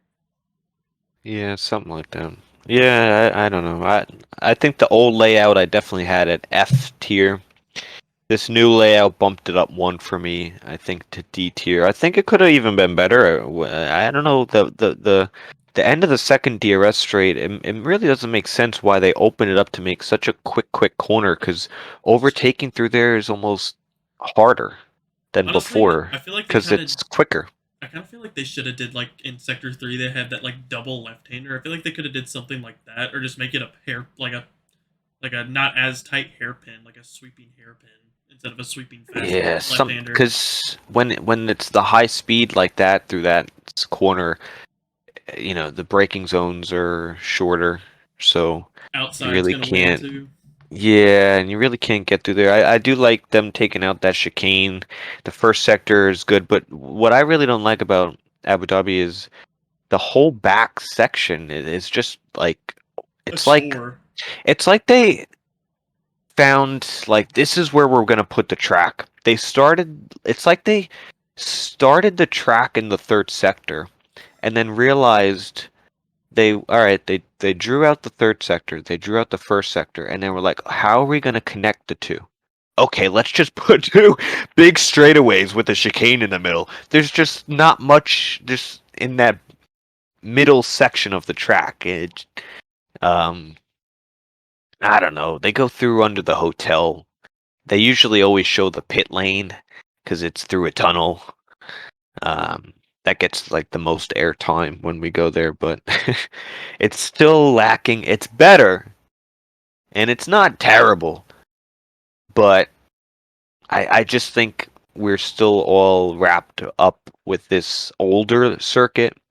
I think if you give it another 5 years or so with this new layout, we'll probably see a lot better races. It'll probably bump it up, but I got it at D. I had it at B tier. I like Abu Dhabi, and this is based on the 2022 calendar. So I don't care about this old layout. That could have been a different discussion. With this new layout, they got rid of that chicane in the first sector. That's great. You got that like fast. I think it's turns 2 and 3. They're really quick. It makes for that Charles Leclerc running off the track meme again. That's funny. You're complaining about the 2 long straights, and I don't know. It's like it feels contradictory to what we were saying about Mexico. We're like, oh, those long straights could maybe create overtaking, but it can't because of altitude. Well, that's not a problem in the marina. And then I like the change of getting rid of the triple chicane with that long left-hander now. Even if it is harder to overtake potentially because it's not much of a braking zone. I think it's cool that you could like take multiple lines through that turn. You get that off-camber left-hander that leads into that wall you might crash into. I think that's kind of fun to toe the line on. And at least in TCR the past 2 seasons, the silver class race has been very entertaining in my opinion both times. So there's that. History-wise, one of the greatest moments in motorsport history happened there, so that's got to get some points too. I have it a B. Well, I am. You can go. yeah, I was gonna say. So, a synonym for greatest would be famous, and an antonym for famous would be infamous.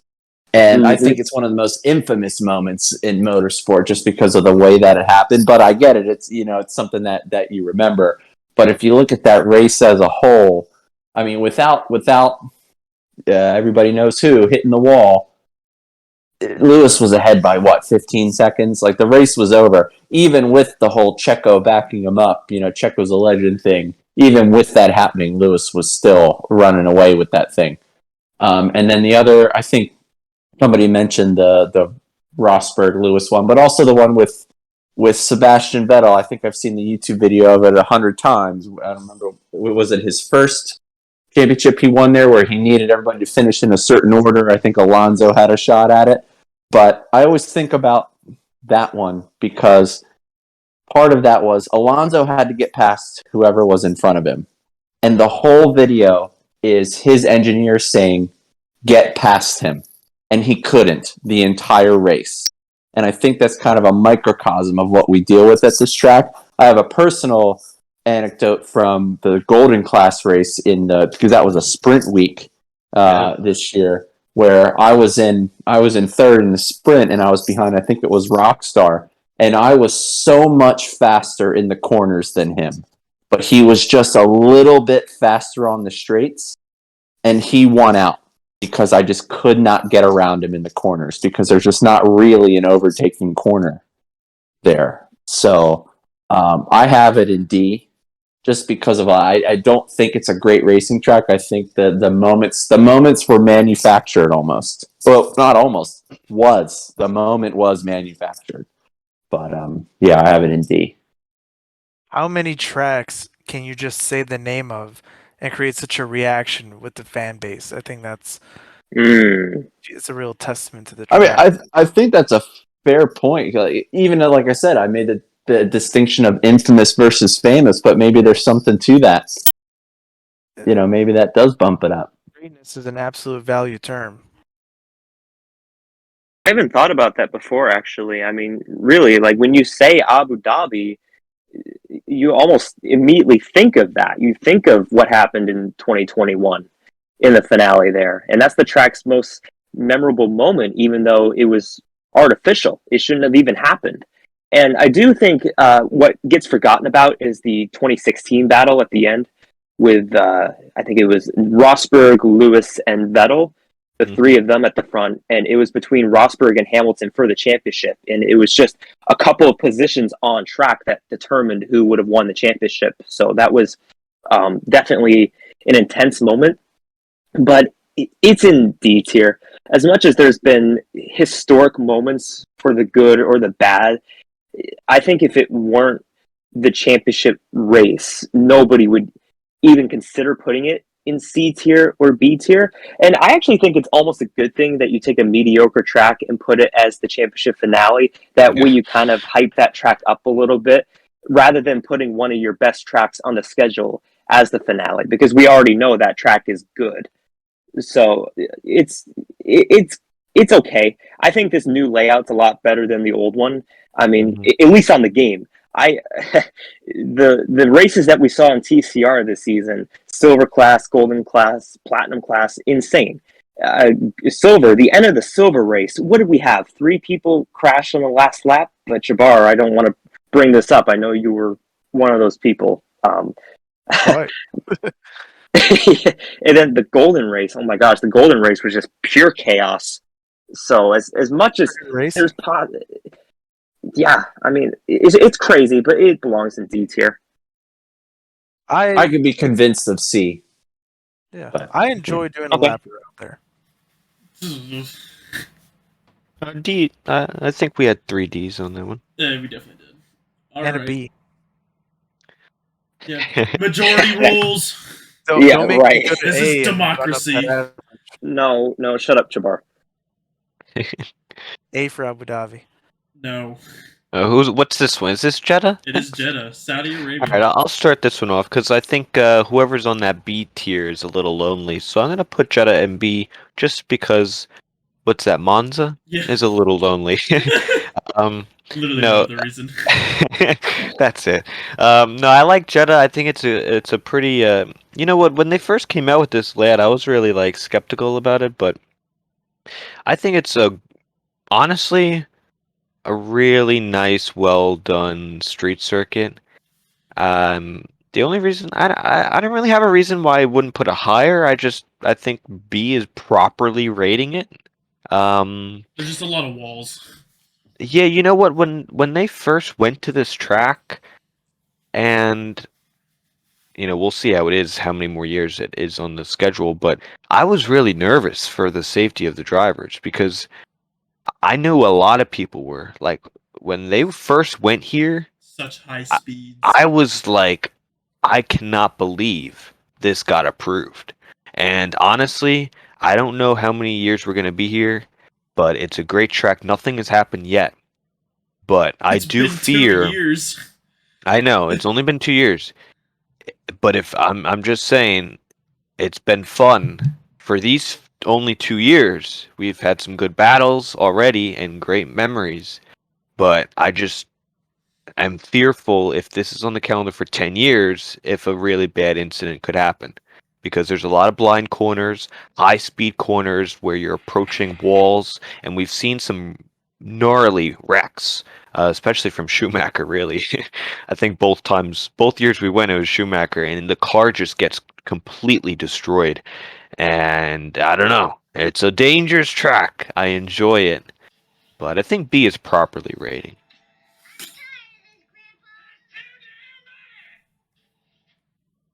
All right, we all agree. Next. No, all right, I'll go next.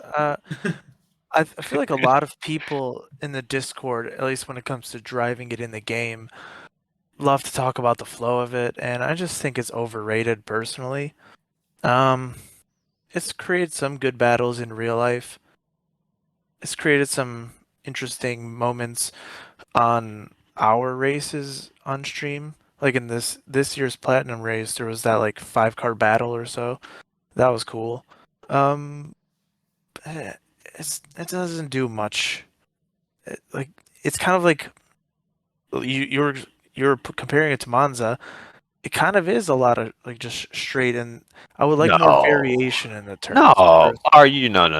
I can't let you go with that viewpoint because the first sector of Jeddah is the whole S section up until the banked left hairpin, which is actually a nice corner in that as well. The whole, like on a Actually, lap a good banking. hot lap. I mean, that S section is really crazy good in qualifying.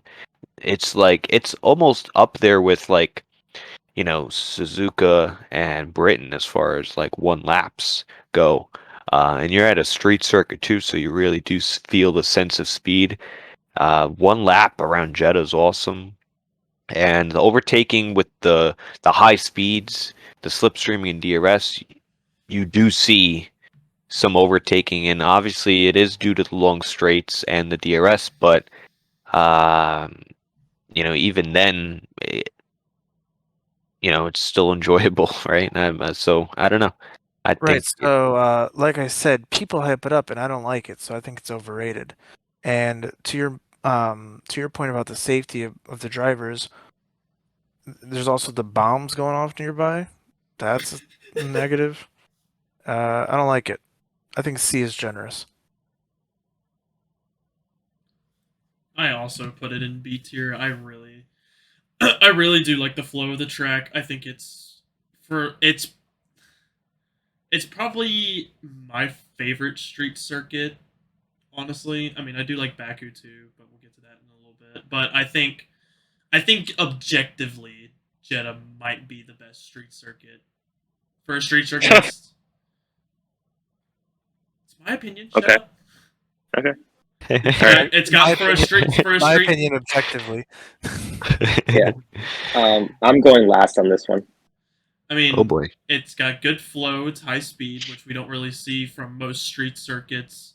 Overtaking, I feel like, is pretty. It can be hard, but I feel like it's easier than all the other street circuits. Even Baku, I mean, like, we'll get to it, but it's a straight DRS strain 90% of the time.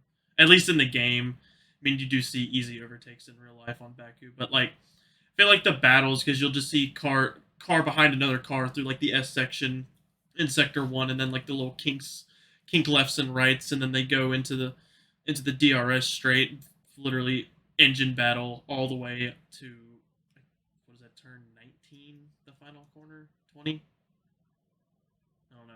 I put it as B because I honestly don't think any street circuit should be A or S, but that's just me.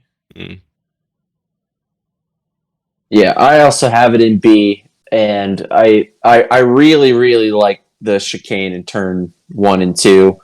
I think it's a good overtaking spot. Even after that, even after that DRS straight, if somebody gets around you, you can send it into that chicane. And it gives you enough room. It gives the other guy enough room. It gives you enough room, and you can have some good battles in there. I also like it because you talked about Sector 1, the flow of that. I also find it interesting that I guess it would be technically the first DRS section, because it's the first one that starts on the lap, is on that back straight, that DRS section going into that fast left-right. You have to make a decision in that DRS section, because if you're close enough, you can just get around before that left-right, before that fast chicane. But if you're far enough back to where you're coming up on the guy's back, you got to decide, am I going to drain my battery to get him around him before that? Am I going to risk it and try to get around him in that turn, or am I going to save this for the back DRS or the next DRS? And I've tried to make that decision 100 times in different races, and I don't think I've ever gotten it right for that situation. I think it's something that's interesting to think about. And then I think, like you said, turn 20, whatever the last turn is, that's another fun one to send it into, because there is a lot of room. Or you can wait on it and take the DRS into the front straight. So I have it in B. I think I was thinking about A, but you mentioned the missiles. That's an issue. Yeah. Yeah. I mean, Max, what was it? Max in practice who said, "Hey, I think somebody's car smells weird." And then it turned out it was missiles. So, You also brought up another point about like, I think it's turn 20. I don't know what's the turn on that track. They say there's like 47 turns. No, it's like You don't know what's 27 something. Yeah, whoever counted miscounted. I mean, they're Any counting the single little. right turn could be 1 or 3 turns. Yep. I don't know what's going on. That is the one confusing thing, because I think they had to go with the technicality of like, oh, what constitutes a corner, and that's why. Remember, you go back to Austria, turn 2 was made turn 3 because that kink in the straightaway is technically a corner. So then they had to There's just a lot wire. of kinks in Jeddah. Yeah, so then like, all right, well, technically it's a corner, so you got to put it down. But yeah. that So it's is the turn downside. it's turn 27. There's 27 turns.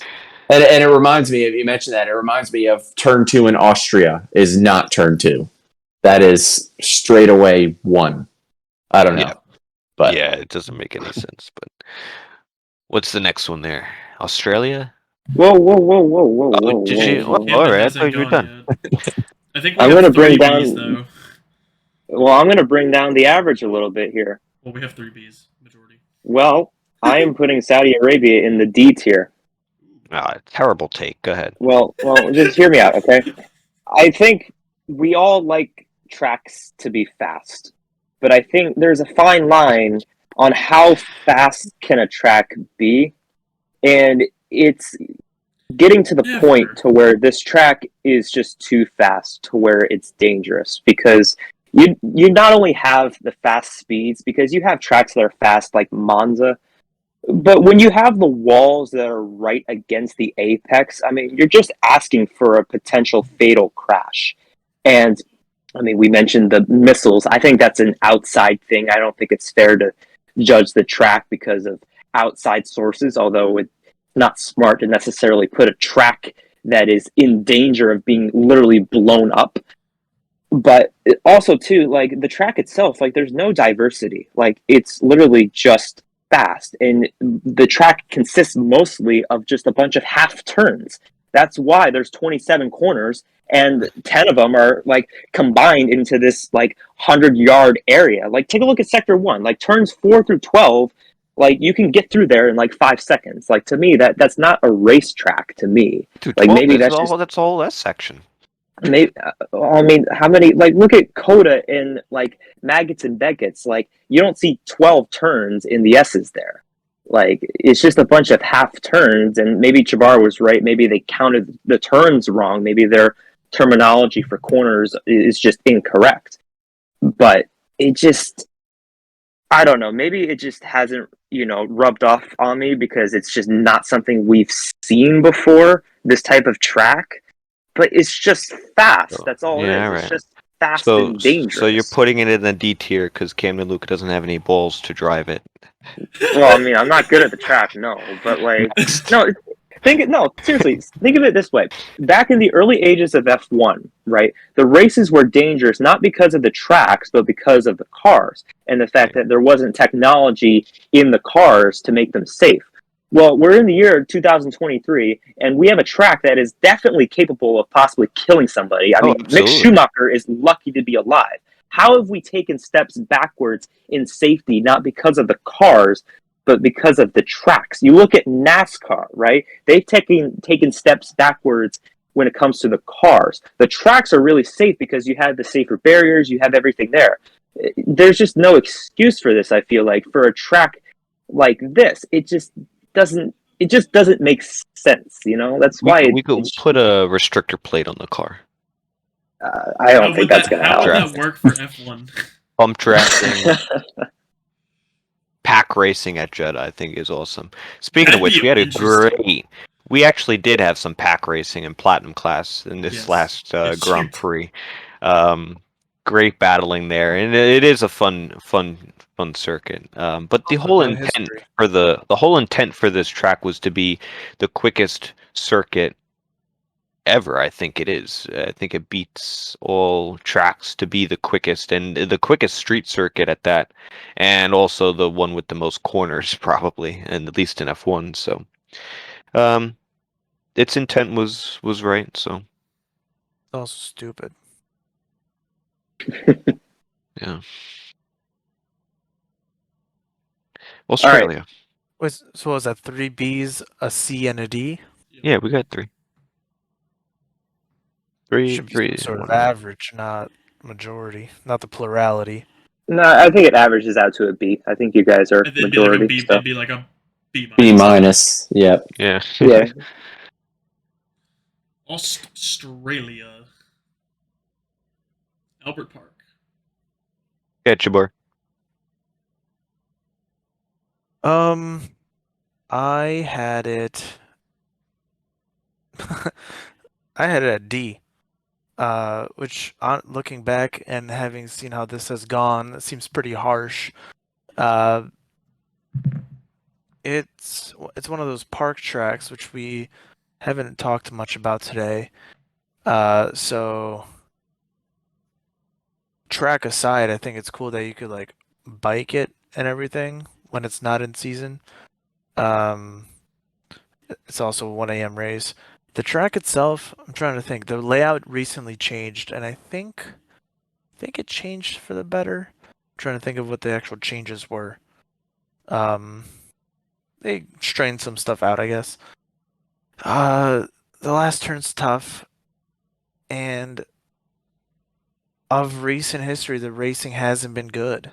Like, didn't Charles Leclerc win by like 50 seconds this year? Something like that. I don't know. Australia's not doing much for me to go to bat for it. Mm. You got the fast chicane, that's kind of unique. But, all right. Yeah, just blah. That's how I feel. Yeah, I actually enjoyed the older layout to drive personally a little bit better. I think the updates they made were just obviously for intending for real life overtakes, which I don't know if that really like we only had one Grand Prix there, so I'm not really going to rank it, so harshly. But I think they took away a little bit of that character from the track, especially in the back section when they took away that chicane before the fast left right. I think is turn 10 and 11, and they widened it a little bit, which is fine. But I did enjoy driving the older layout, but the overtaking and the battling is never really that great. It's doable, but I never really see anything great here. But I had it at a C tier. I probably would have ranked the older track, I think, higher, even though because I don't think the battling really and racing improved much. But then again, it's still early days with this layout. But I think they ruined it. I don't know. I used to really enjoy racing it, driving the track, and I think they really just they messed with it too much. Yeah, I prefer the older layout. I'm not a huge critic of the new layout. I mean, it's fine, Yeah. but the track itself was never like S tier or A tier, so I'll put it in C. It's not the worst track on the schedule, and it does have some history of being the opening race for the longest amount of time. And there was a trend too, and I think the trend is still going to where the winner of the Australian Grand Prix has not gone on to win the championship since 2016. So that's a good little statistic there. But I do think the track is kind of difficult too. The newer layout may be easier just because they butchered that chicane and they just made it into kind of a curved straight. But it is difficult to drive, especially that, what is it, turns 9 and 10 that left then right-hander. I mean, that's probably one of the most difficult sequences in F1 to pull off. So yeah, solid C. Yeah, I've got it at C for everything mentioned, and it's pretty okay. If you look at the race this year, I mean, who knows how it could have been if Max didn't have DNF, because what was it?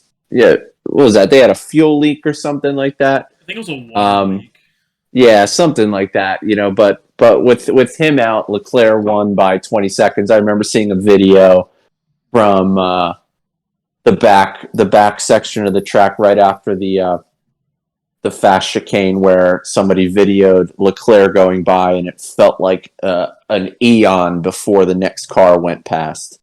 So, I don't know if that's just because of how the race went this year or indicative of how racing is there. But in terms of difficulty, I agree. I seem to struggle with it, even with this new format, especially the last two corners. I don't know. I'm so tentative getting on the gas into the front straight. I feel like I spin there 9 times out of 10, and I don't know how to get it right. Whether it's to double up shift, I don't know, double short shift. I don't know. It's horrible, but that puts it at a C for me.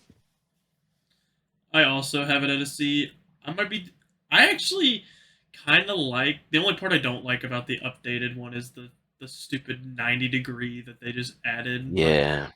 That was the only thing I don't like about it. Like, I like the new one more because they took out, like, I feel like that chicane was kind of just thrown in as like, oh, here's another 2 turns. Like, I don't think it should have been added in the first place when they first did the track, so I think that's a good thing. And it also kind of, because it's no DRS either, so it's kind of like if you get good enough slipstream and get a good exit out of the chicane, you'll get the DRS. And if you have a good exit, you'll be able to overtake into that 90-degree, which overtaking into that 90-degree is it's really hard. I felt like they should have kept it, but yeah, I'd say a solid C, just because you have good history there, first race of the season. I feel like it's better now to me. And everything, it's just like in the end, the winner's probably going to win by 20 or 30 seconds anyway. I will say, I think they made a slight adjustment to that chicane you were just talking about into the long stretch. I guess it's like 6 and 7.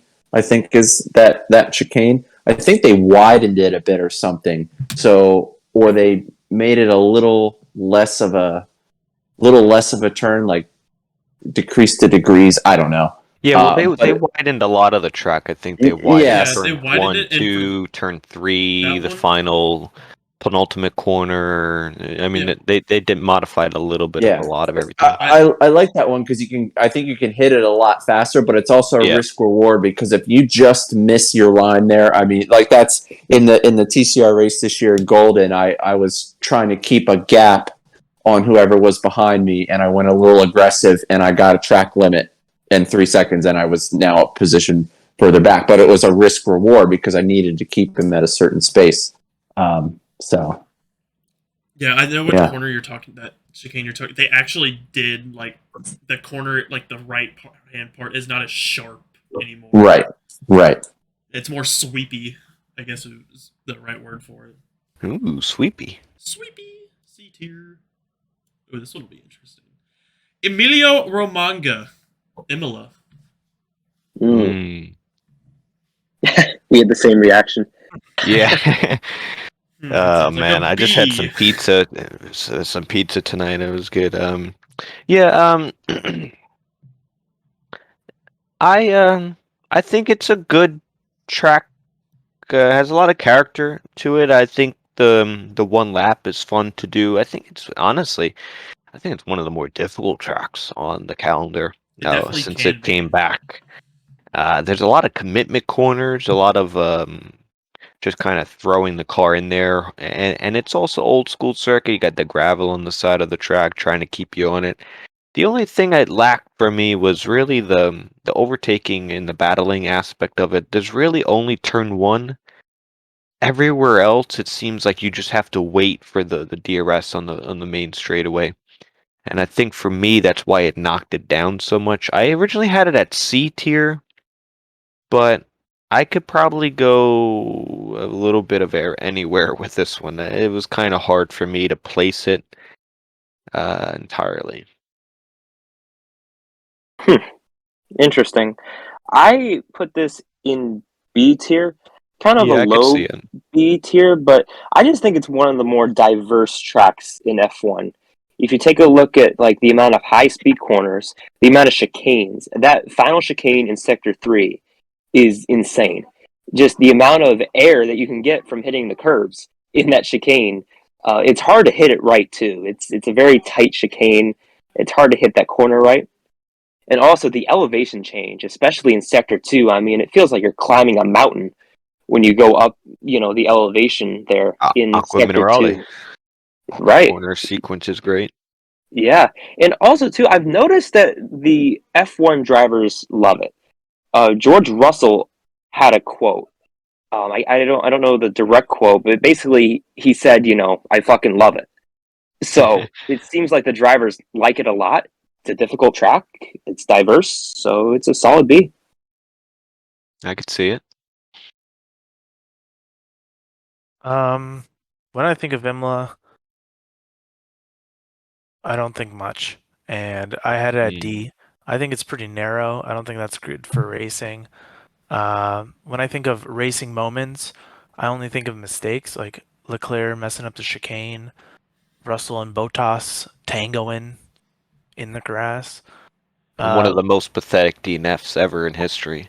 Lewis getting bailed out after Which running off the is track. Science. Was it Science? Science Oh, is yeah, beached. Oh yeah. Most pathetic DNF ever. Yeah, Bro literally goes in the gravel by himself because Ricardo kind of forced him out wide because of his, and just sits there. There was nothing wrong with the car at all. He was just. Can you guys recall an overtake? I don't. We've only had it back 3 years, so That's what I'm saying. The battling there really suffers, in my opinion. But the character of the track is in the history is really good. Some history. That's some redeeming factors. I used to like it on the game when it first came out, but I had a D. You can convince me it's a C. It's whatever. FND. Yeah, I had it at D also for just the in real life racing. I mean, like you said, we can't really think of anything outside of dumb mistakes and stupid crashes that's really significant about it.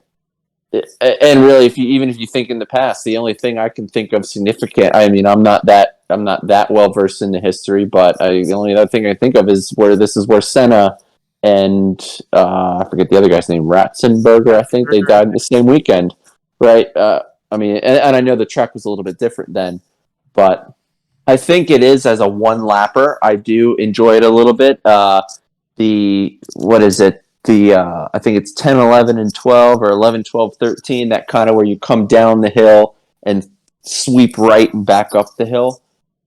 Once you nail that, that's fun to drive.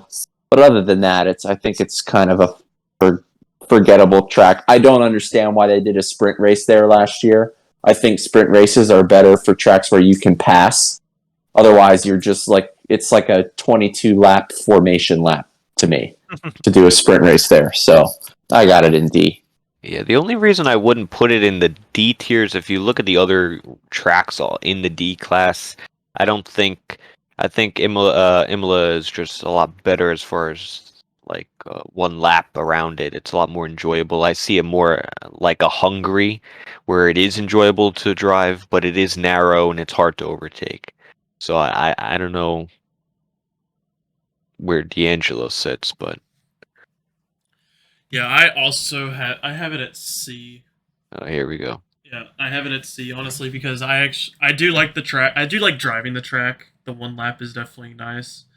I feel like this is more about in the game than in real life. Like, obviously in real life it's pretty boring unless you have lap 1 incidents or just random weirdness that happens, like the Bottas Russell incident. Other than that, I think in the game, the racing in the game can be good, but usually, I know when we raced at it last season, I feel like the races were kind of spread out, but I think the scenery is pretty nice. You got all the houses around and everything. I think it's just fun to drive for I think even if you're not winning a race or anything and you're just sitting second, it's just fun to drive because of the way the different corners are and everything.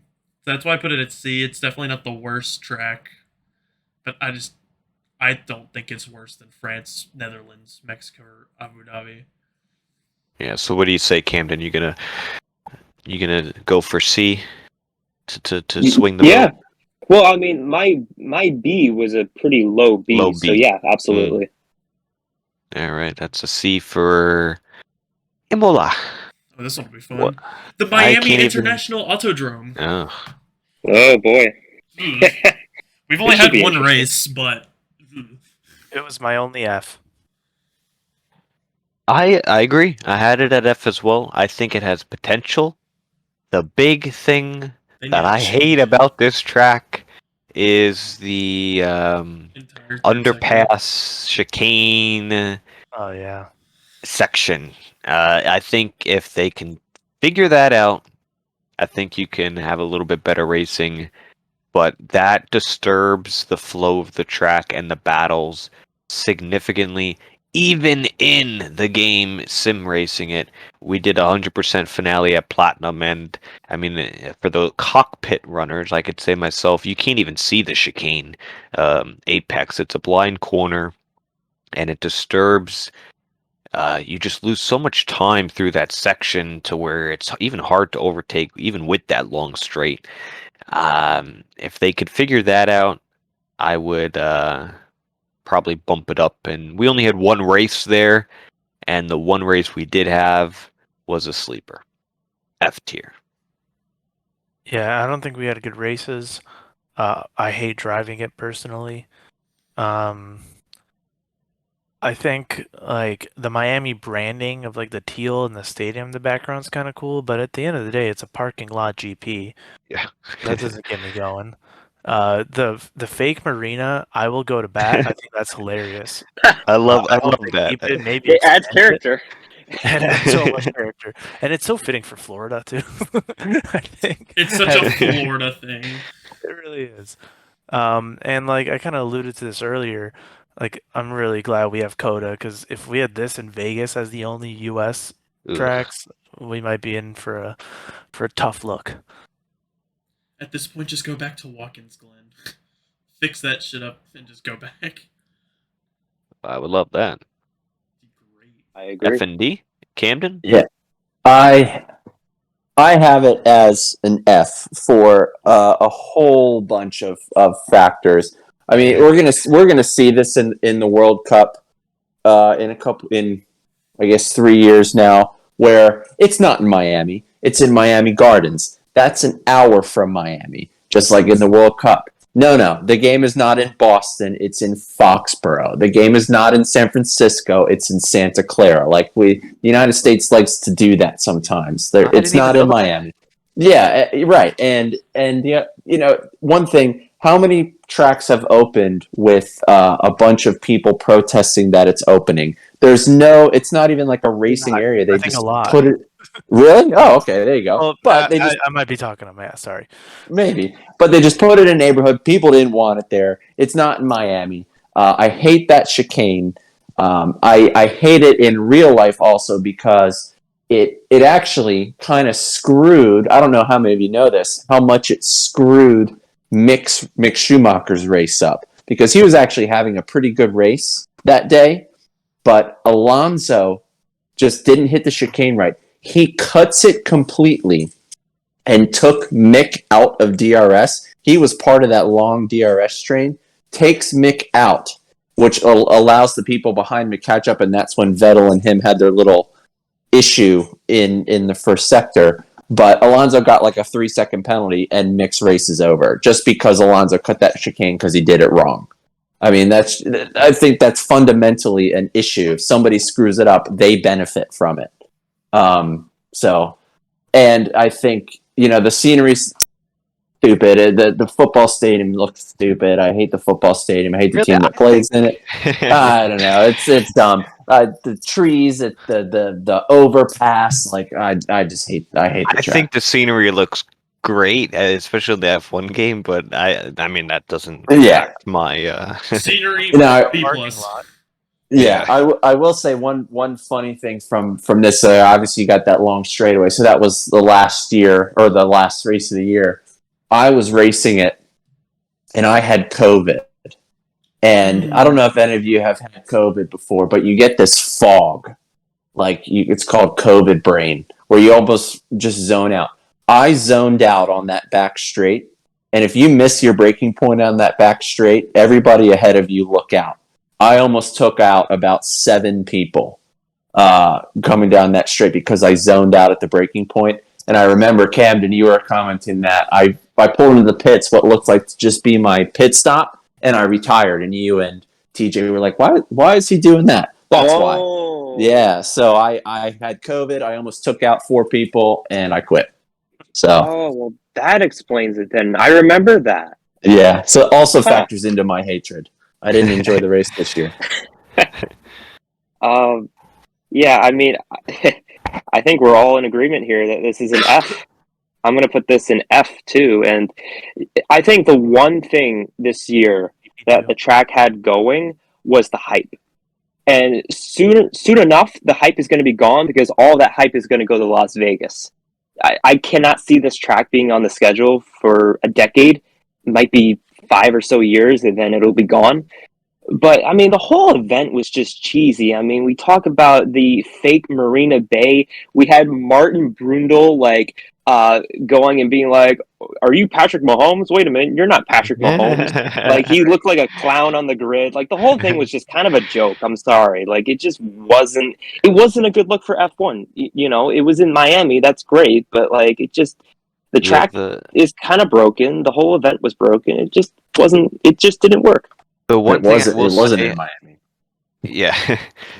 For the first race that they did have here, I think a lot of the reason why the racing wasn't great is no one really knew what to expect, the teams. And it was also the first time they're running this era of car, because it was really early in the season, I think sometime in May. It was race So, 5.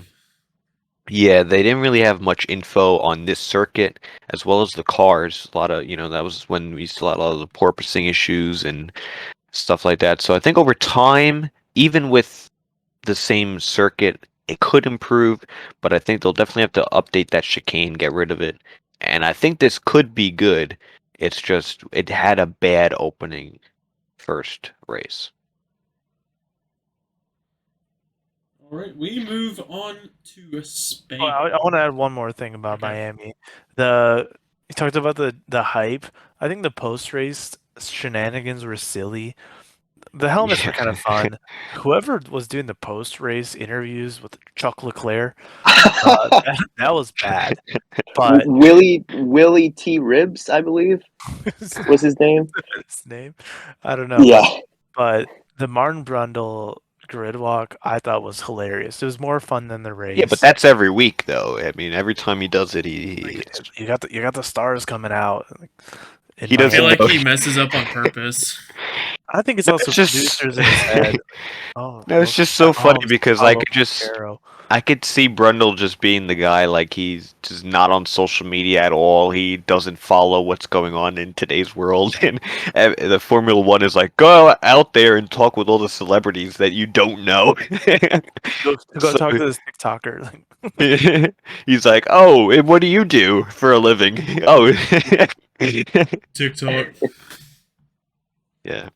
All right. Spain. F&D. Why don't you go? All right, I have Spain. I have Spain in an A. I could be convinced of. Oh, jeez. I could be convinced to take it up. I don't think I can be convinced to take it down. Down. Man. I honestly, is gonna sound dumb. I couldn't tell you why. But just looking at the tracks that I had in these different places, I just thought it fit there. I think, the first couple corners I think I think they're fun to drive. I think the whole track is fun to drive. I know a lot of people hate Sector 3 in that last chicane, but that's another one that's just a theme of mine. Where if you hit it right and you come out into that final turn, into that straight, I mean, I think it's a lot of fun to drive. I think it's cool looking. I think there's a lot of elevation changes. I don't know. I don't know. It's a hard to explain A. So I'll just start you off with there, and everybody else figure it Oh out. wow. Yeah. We're Yeah. Can I gonna go next? have. Go Can ahead. I go next here? Go. I thought that my take was going to be a hot Please take because rip this track. I have Spain in a B tier. What? I thought that What was is going to be What is lit up. happening? Well, I'm being lit up, just not by everybody. FND and I, we're on the same page. I think Spain goes beyond just the on-track product. I think Oh it's my God. really important for Formula One. It's a track that everybody knows within the F1 industry because Oh the no. test factories. Calm down, Freeze. The test factories are all within that area, so the importance of the testing that comes with that track is really important. The on track product when it comes to the racing can be subpar. There has been Oh my God. some memorable moments at that track, especially when it comes to the starts. The starts, I think, there are underrated, especially as FND said, going through turns 1 and 2, and then that long right-hander through turns 3 and turn 4. We've seen a lot of contact through turn 4. We saw it this year with Lewis Hamilton and Magnussen. And also, too, I mean, this is just a personal preference. Turn 9, I'm not a huge fan of high-speed corners, but for some reason, that right-hander, turn 9, is just so fun to drive. You know, you screw that up, and you're done. You're either going off in the gravel, you know, the sand on the left-hand side, or you're spinning down into the inside wall, and you're taking it off your front wing. And Sector 3 is really fun with that chicane in turns 14 and 15. I think it's great. I think it's a very unique chicane in turns 14 and 15. Also, too, turn 12 can be difficult with the curves on the inside. You catch those curves, you're going around. It's a fun track, and you know, like sometimes you have to go a little bit beyond the racing. As much as the racing is subpar, it's a B tier track. Please restore balance by ripping the shit out of this track for me. Man, I thought we missed with COTA, but no, I had this, to be all honest, I had this at S tier. I'm kidding. I was about to say, I was going to flip my fucking desk. No way, I had it all the way in F tier. Are you kidding me? No, not F. I had it F tier. I don't know what you have, D'Angelo, but I think this... No. You guys, I thought we missed with COTA, but this one... This is way worse. Oh my gosh, I didn't think we'd disagree this bad. Like, this is really, really bad. I think we've never really... No, we missed, guys. Because this one...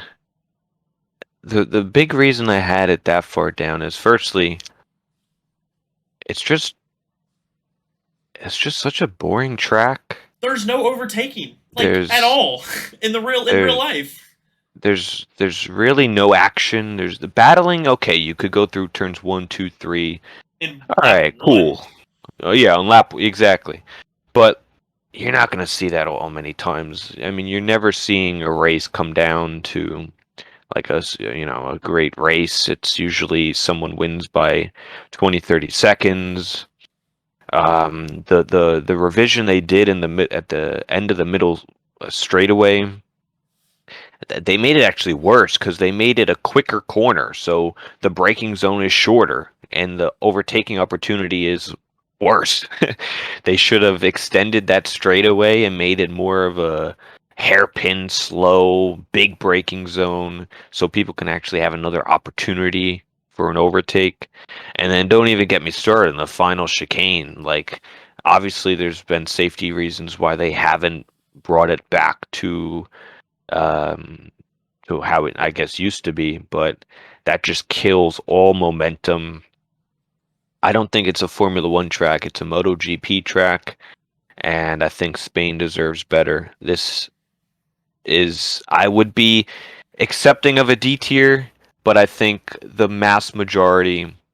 Okay, I think, alright, you want to throw the argument out, oh, it's fun to do a hot lap. It might be fun to race on, and in the game, fine, or on a one lap. But I think every track on Formula One is great. I mean, if you hook up any single lap on any track, you're in a Formula One car. Of course, it's going to feel great.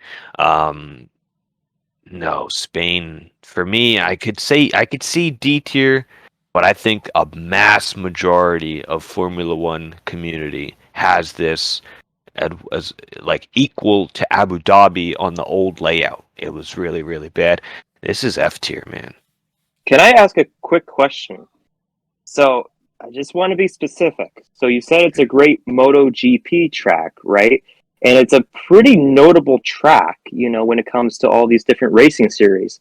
Are we going to say that Spain is a bad F1 track or a bad track in general? Because if we're ranking all of these tracks, are we just talking F1?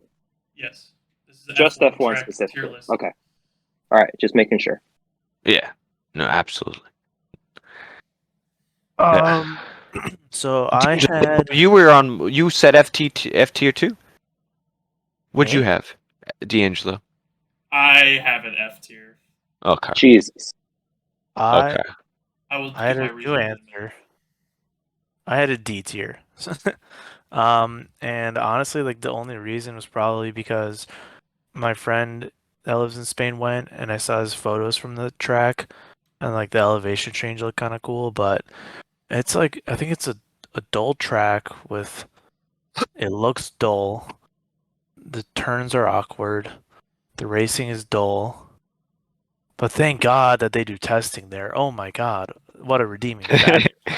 But that's actually a negative towards it because the teams have so much knowledge on this track when they go into this race that's why the gaps are so big, and that's why it should just be a testing track. It should not be an F1 track that we race on.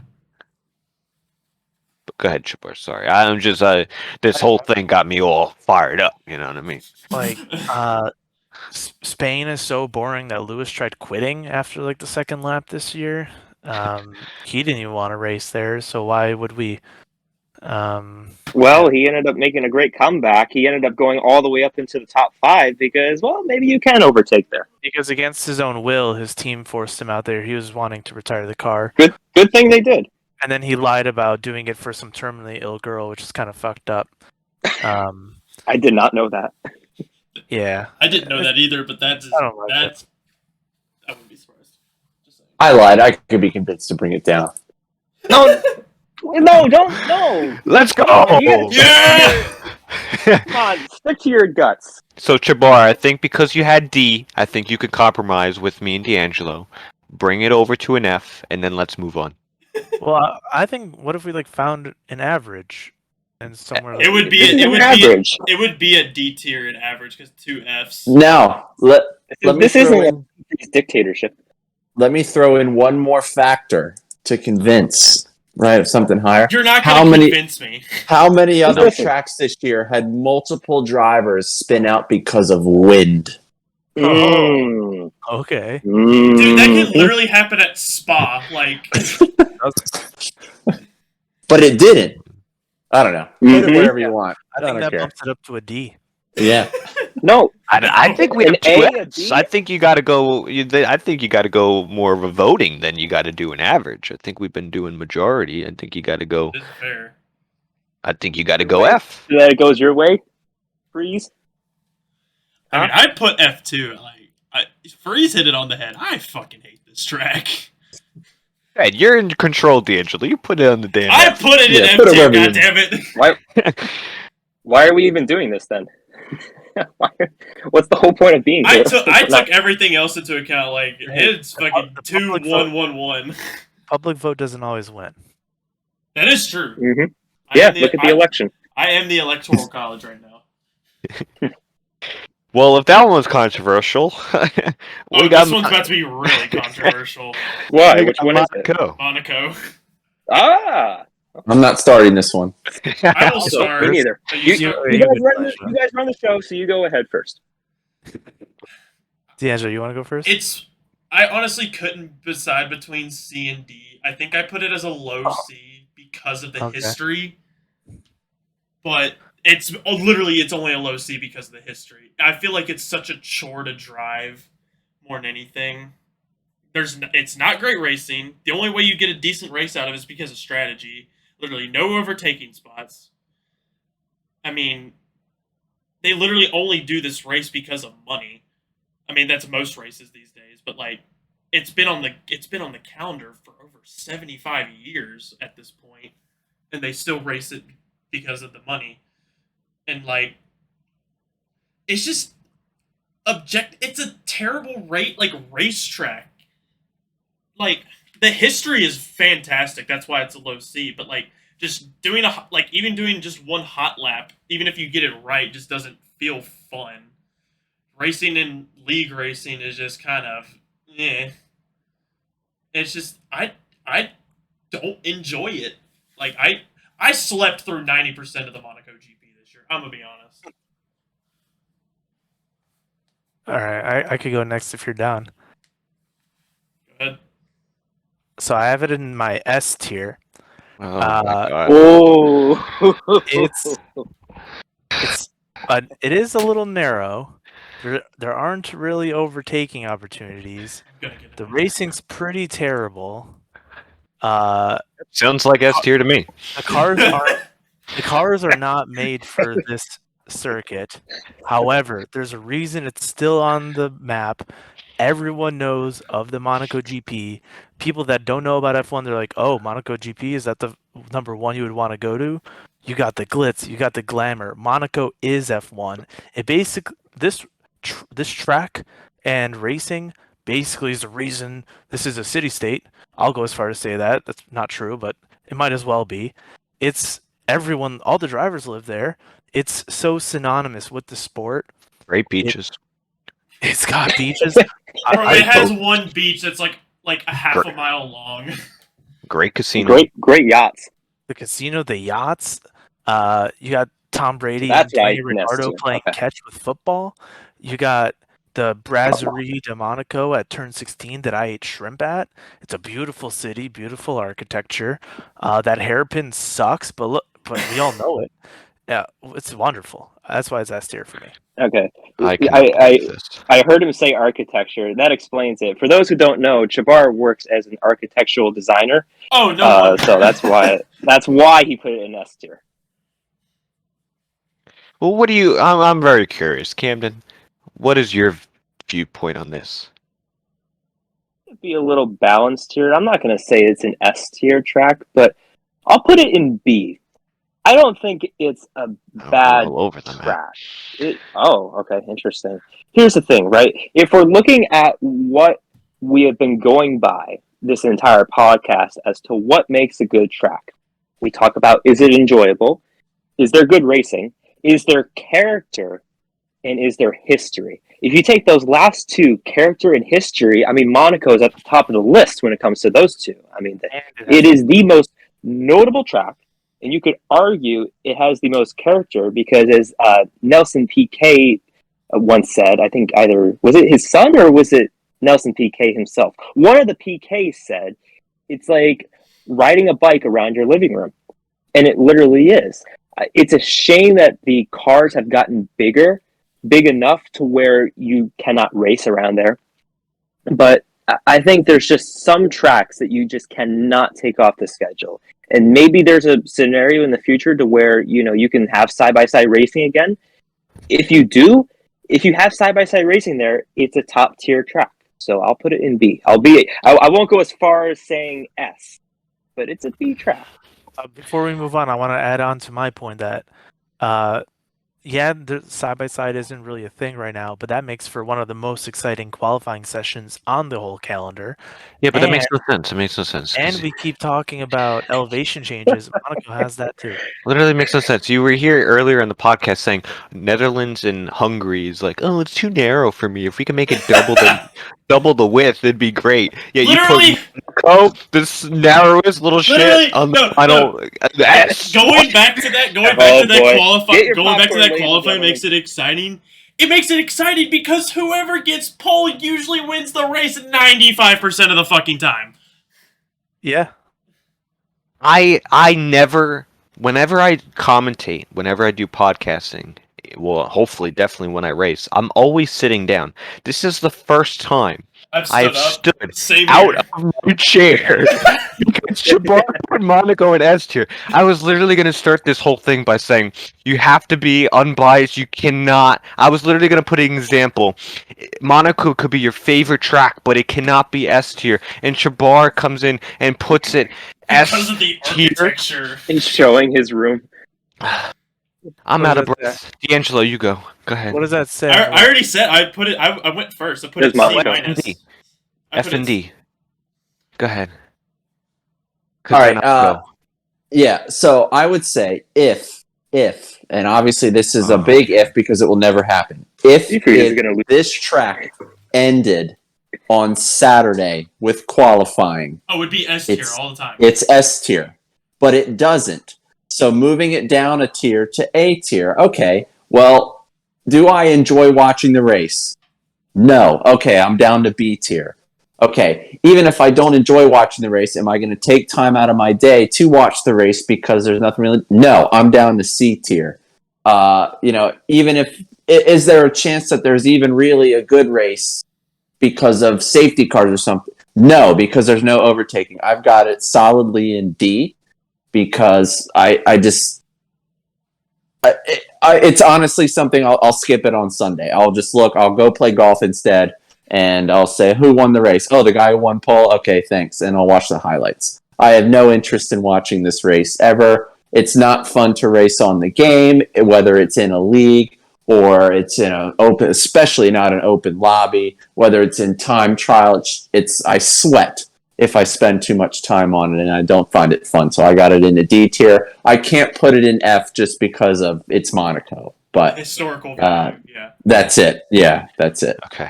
All right. You restored a little bit of faith, and there seems to be a little bit of intelligence in the air. Yeah. Mine could easily be a D too. I just put C minus because of the history. Yeah. Yeah.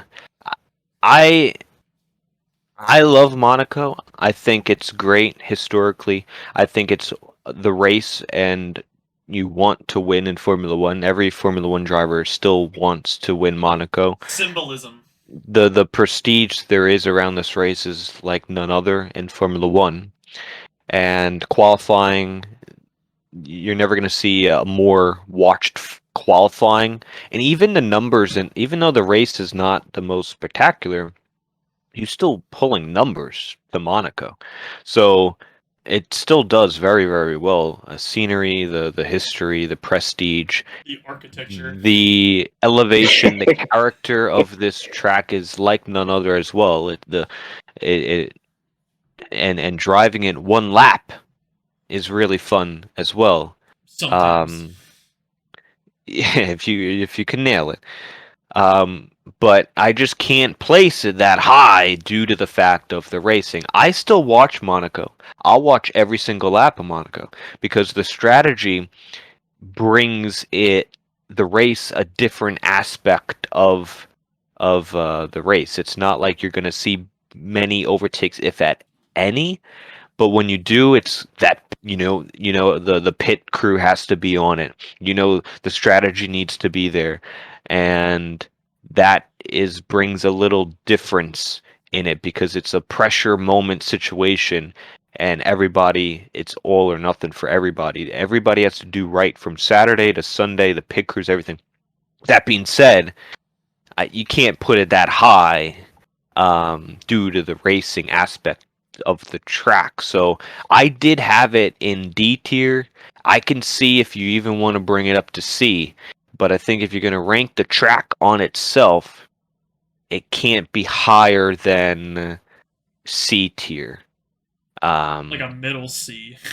But I did have D.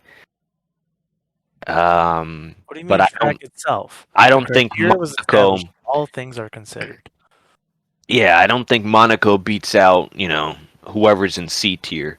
But I think the prestige is better than any D tier track that we have. Well, but if you're just going off prestige, it beats every race ever. Yeah. But racing a one lap, I think Monaco beats out a lot of the D tier. So I think right in between the C and the D, You could be swung both ways. yeah, and I could even see an argument for B.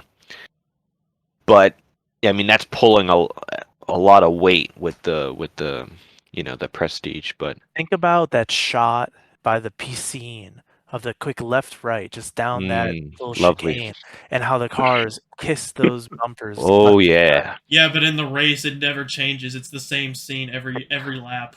And it's beautiful. And whenever there is an overtake, we see Lance Stroll's And we see replay, Lance- and we see nothing. That adds character, though, right? No, So that adds dude, negative that- character. I have they- a D tier. And then they crash into that wall, and that's where I ate the shrimp. Turn 16.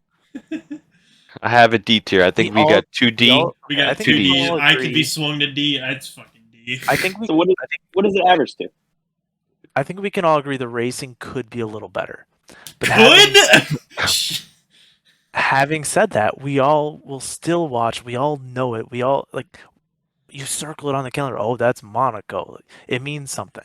And for it to be that bad at racing, and for it to still have that prestige, that speaks wonders. Kimi Räikkönen walked off the track onto his boat. Yeah, Kimi Räikkönen kissed the tire barriers with his tires. It was just a little kiss, right? Yeah. Through swimming pool. Yeah. I touched those tire barriers with my hand. Electoral College Wow. has spoken. I can't see where'd you put it. Where you think? It is D tier. Oh, good. What? That doesn't average to D tier. We had 3Ds. And an S. And an S and a B? Well, It would. you know, I'm pretty sure. C3 said D, Link so it's the I would memo, say, I guess. let me average this out. Okay, so S would be 6, 5, 4, 3, 2. we don't. What is this average? I just want to confirm. I just Yeah, wanna why confirm average this it real when quick. C3 said D? So let's just put it at D. Absolutely. What is that? 2. That's a lot of 2s. Plus 3 2s, so plus 6. You have a background in mathematics, D'Angelo. Maybe. Oh, I am a computer Separate science major, average. so. Mean mode. Well, anywho, while he's doing the mathematicians, we have. Yeah, it's a 37%. That should be an F, but it's a D. Okay. Baku. Azerbaijan. Baku. I enjoy this track. I think for street circuits, overtaking, you're always going to, with the long straightaway, yes, the first sector, you got those 90 degrees corners, but I think it's fine because the rest of the track kind of makes up for it. You're going from the new town to the old town. It's the first in its kind of time with the long straightaway on a street circuit. We never really saw this type of track before. And apart from the first time we ran here in 2016, which was quite dull, every other race has been exciting, and it's been a very nice race. And when you're looking at street circuits, I think it's also a good one. So I would put B tier, and I would say that I don't think any street circuit really should be an S or A. And I think someone said that earlier, and I'll kind of agree with that statement. I would say B is properly rating it. I'll go next. Baku's actually one of my favorite tracks, but I honestly think Saudi Arabia is better. I have Baku as a very high C. I can convinced it can be a B. I do think certain aspects are great. I think the speed is really good. I do like the castle section. Just have how tough it is. You have to be perfect in that section. That's really the only section you really have to be perfect. There's not a lot of runoff, which I like. I mean, it is a street circuit, so it's kind of hard. But I feel like too many times, I feel like the races really only get good towards the end because this wild safety car will happen out of nowhere. I feel like as a whole, for a whole race, it gets kind of spread out until the safety car happens sometimes. Or it's just a big DRS train. And people just, it's like kind of like the where you run and like you have to go past the person all the way in the front and take the lead of the train when you're running. It's kind of like that. So I do like it on the game though. I think it's fun on the game. I feel like, but other than that, overall I just don't think it's better than Saudi Arabia or as good.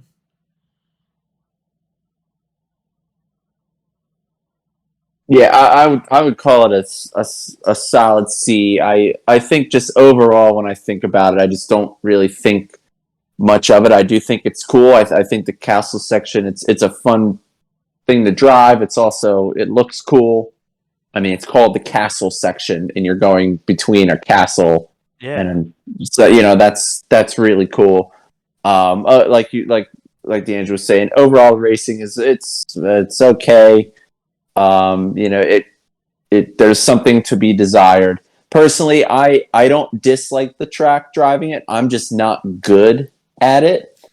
There are just certain parts of it that I can't quite figure out, and it's also just one that I don't feel like, if I just feel like running a quick Grand Prix after work or something, it's not one that it's not a go-to for me. It's just, maybe if I hop in an open lobby, it's like, all right, I'll try it out.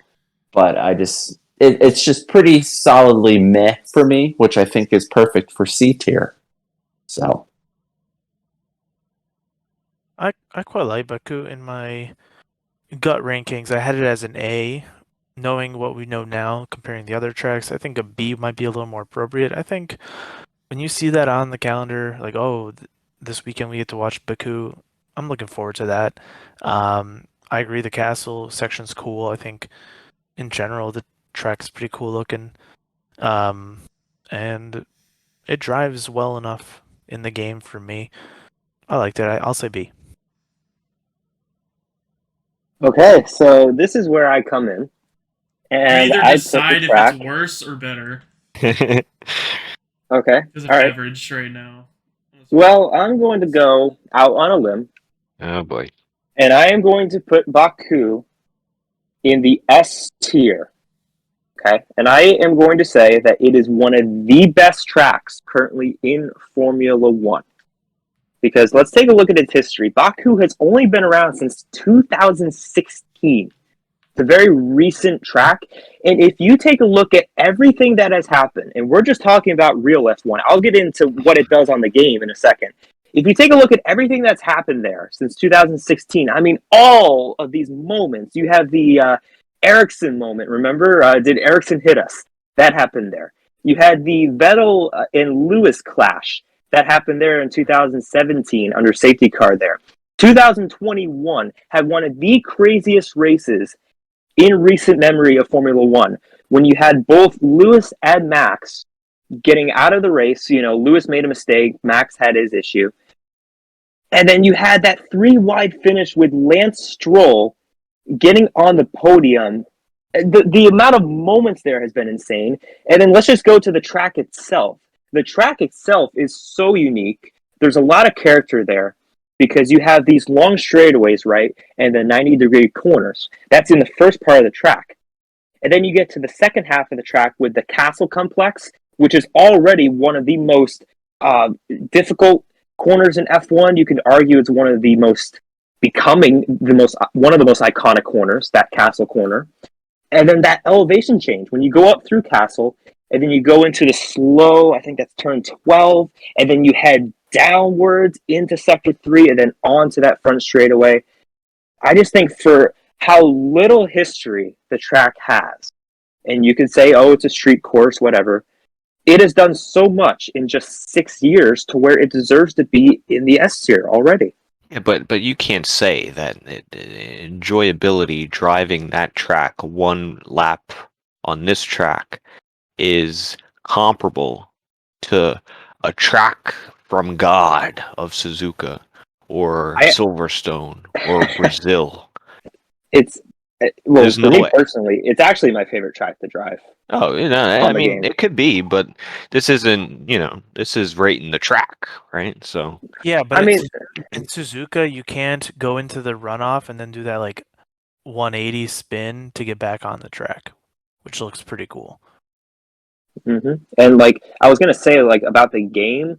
Look at this past season. Look at like the amount of chaos and the racing. Not just the wrecks. I mean, there was a lot of wrecks, but like the side by side racing that we saw. Like it's a very raceable racetrack, you know. And if you go down the 4 categories of is it enjoyable, are there good racing, does it have character, and does it have history?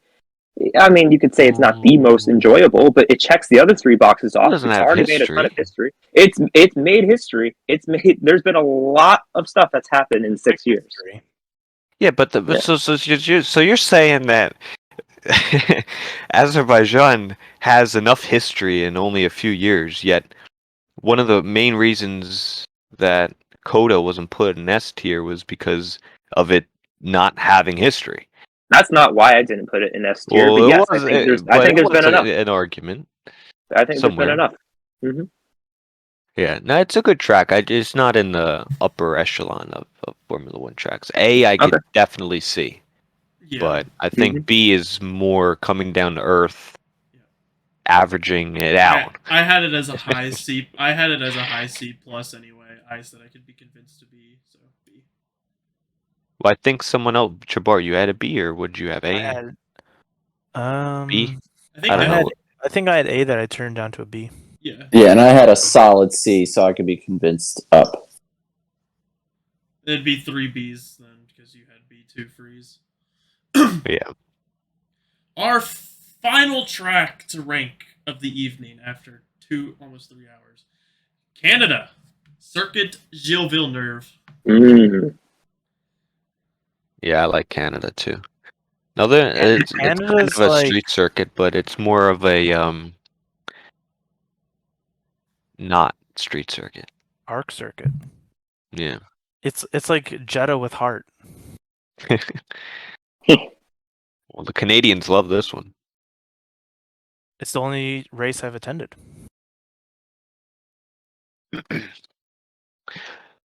Yep. Which biases me. I had this also at B.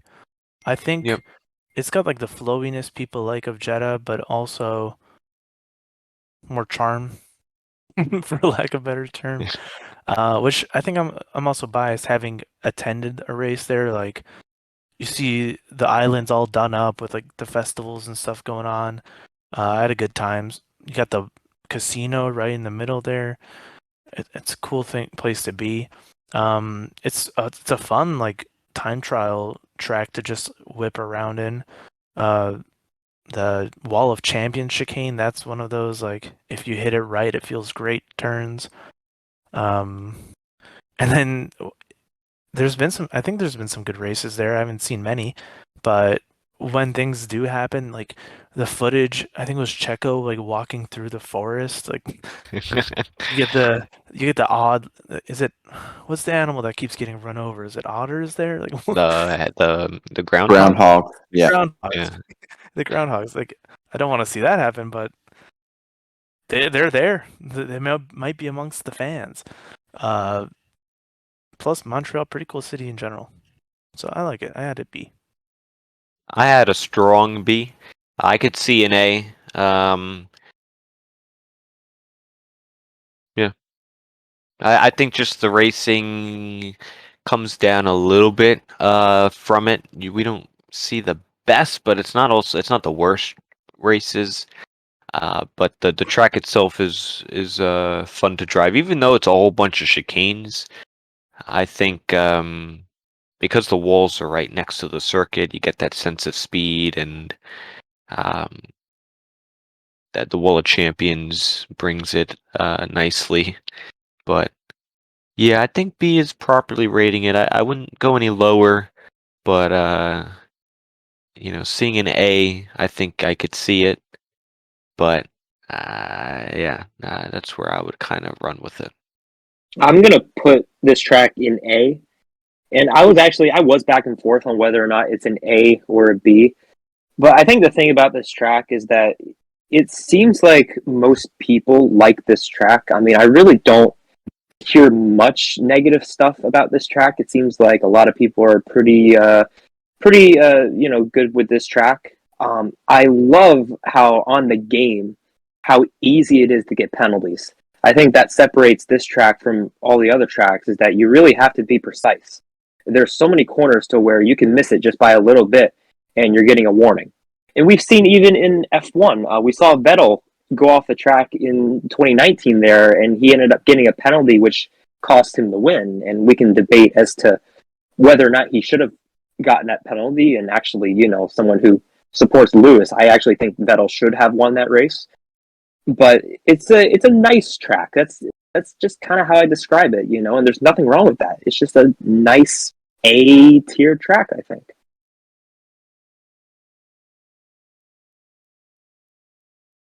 I'll give it a B plus.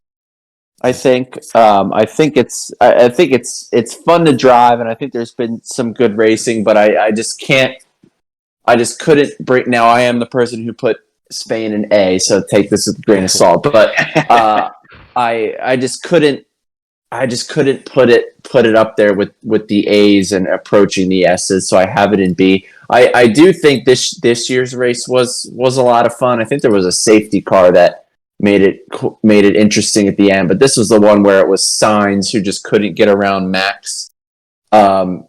And I think there was like maybe a second or 2 seconds at the end of the race. We didn't have a lot of those this year, where it was a really close race at the end. And I think I remember thinking that if the situation was flipped, because I remember it was Sainz couldn't get around Max, and I felt like there were opportunities for Sainz to make moves, but he never did.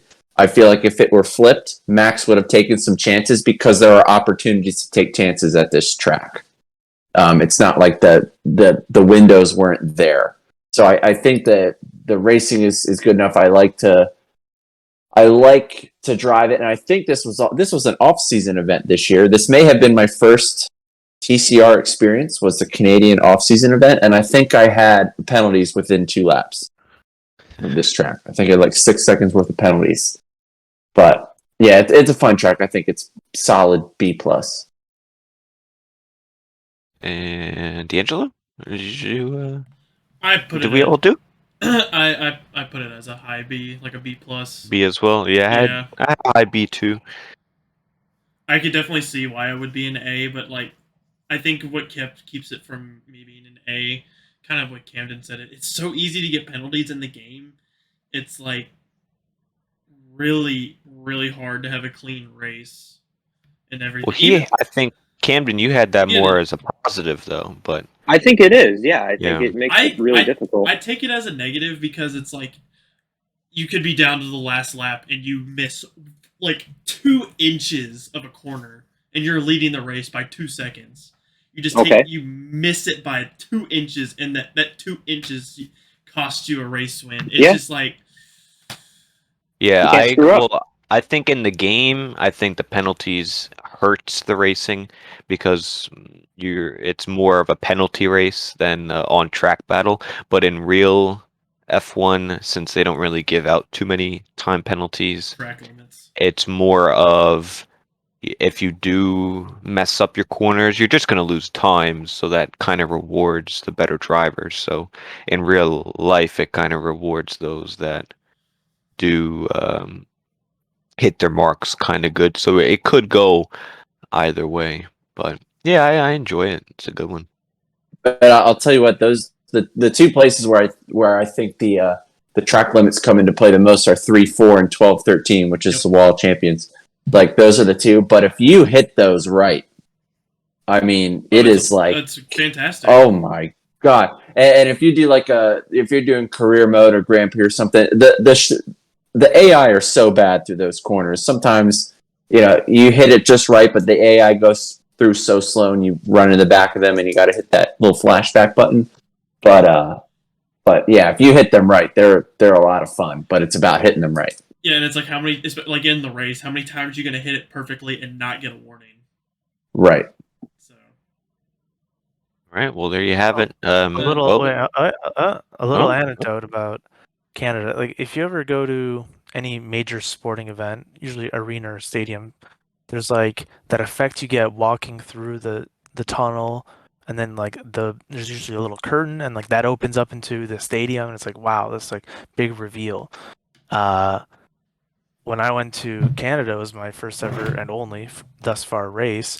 And you get off at this one island, you get off the subway, and then you have to like walk across. There's 2 bridges to get to the island that the actual track is on.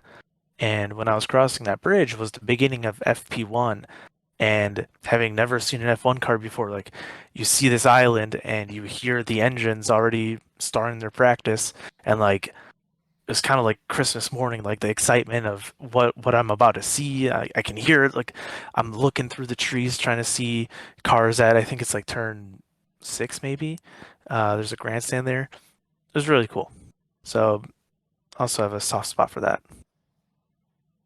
Love to go. I haven't gone myself, but I have it on the list. But yeah, you got to move it over, D'Angelo, so I could do the outro. Yeah, we'll just put. It's like between. No, I think we had like 3 Bs. I mean, yeah. 4 Bs. I'll go. We can go A. I honestly don't care. It is what it is. So there we have it. It's between A and B. Just B A B. I don't know. 8.5. B.5 A point or A B1.5 A.5. So yeah, all of the active, at least on F1 22, all F1 circuits tier list, tier ranked, and there you have it. So I just want to say a huge thank you for F&D Cakes for joining us on this episode. It was a pleasure having you on. It was a lot of fun. Yep, it was fun. Hope to see you back at some point sooner rather than later, hopefully. And if you are listening, if you're a T-Star driver, or even if you're not and you'd like to join, let us know so we can get you on an episode. And if there's any other ideas that you guys would like to do on the Racing Debrief, leave in the comments down below. But other than that, it's been nice getting this thing back going in the new year.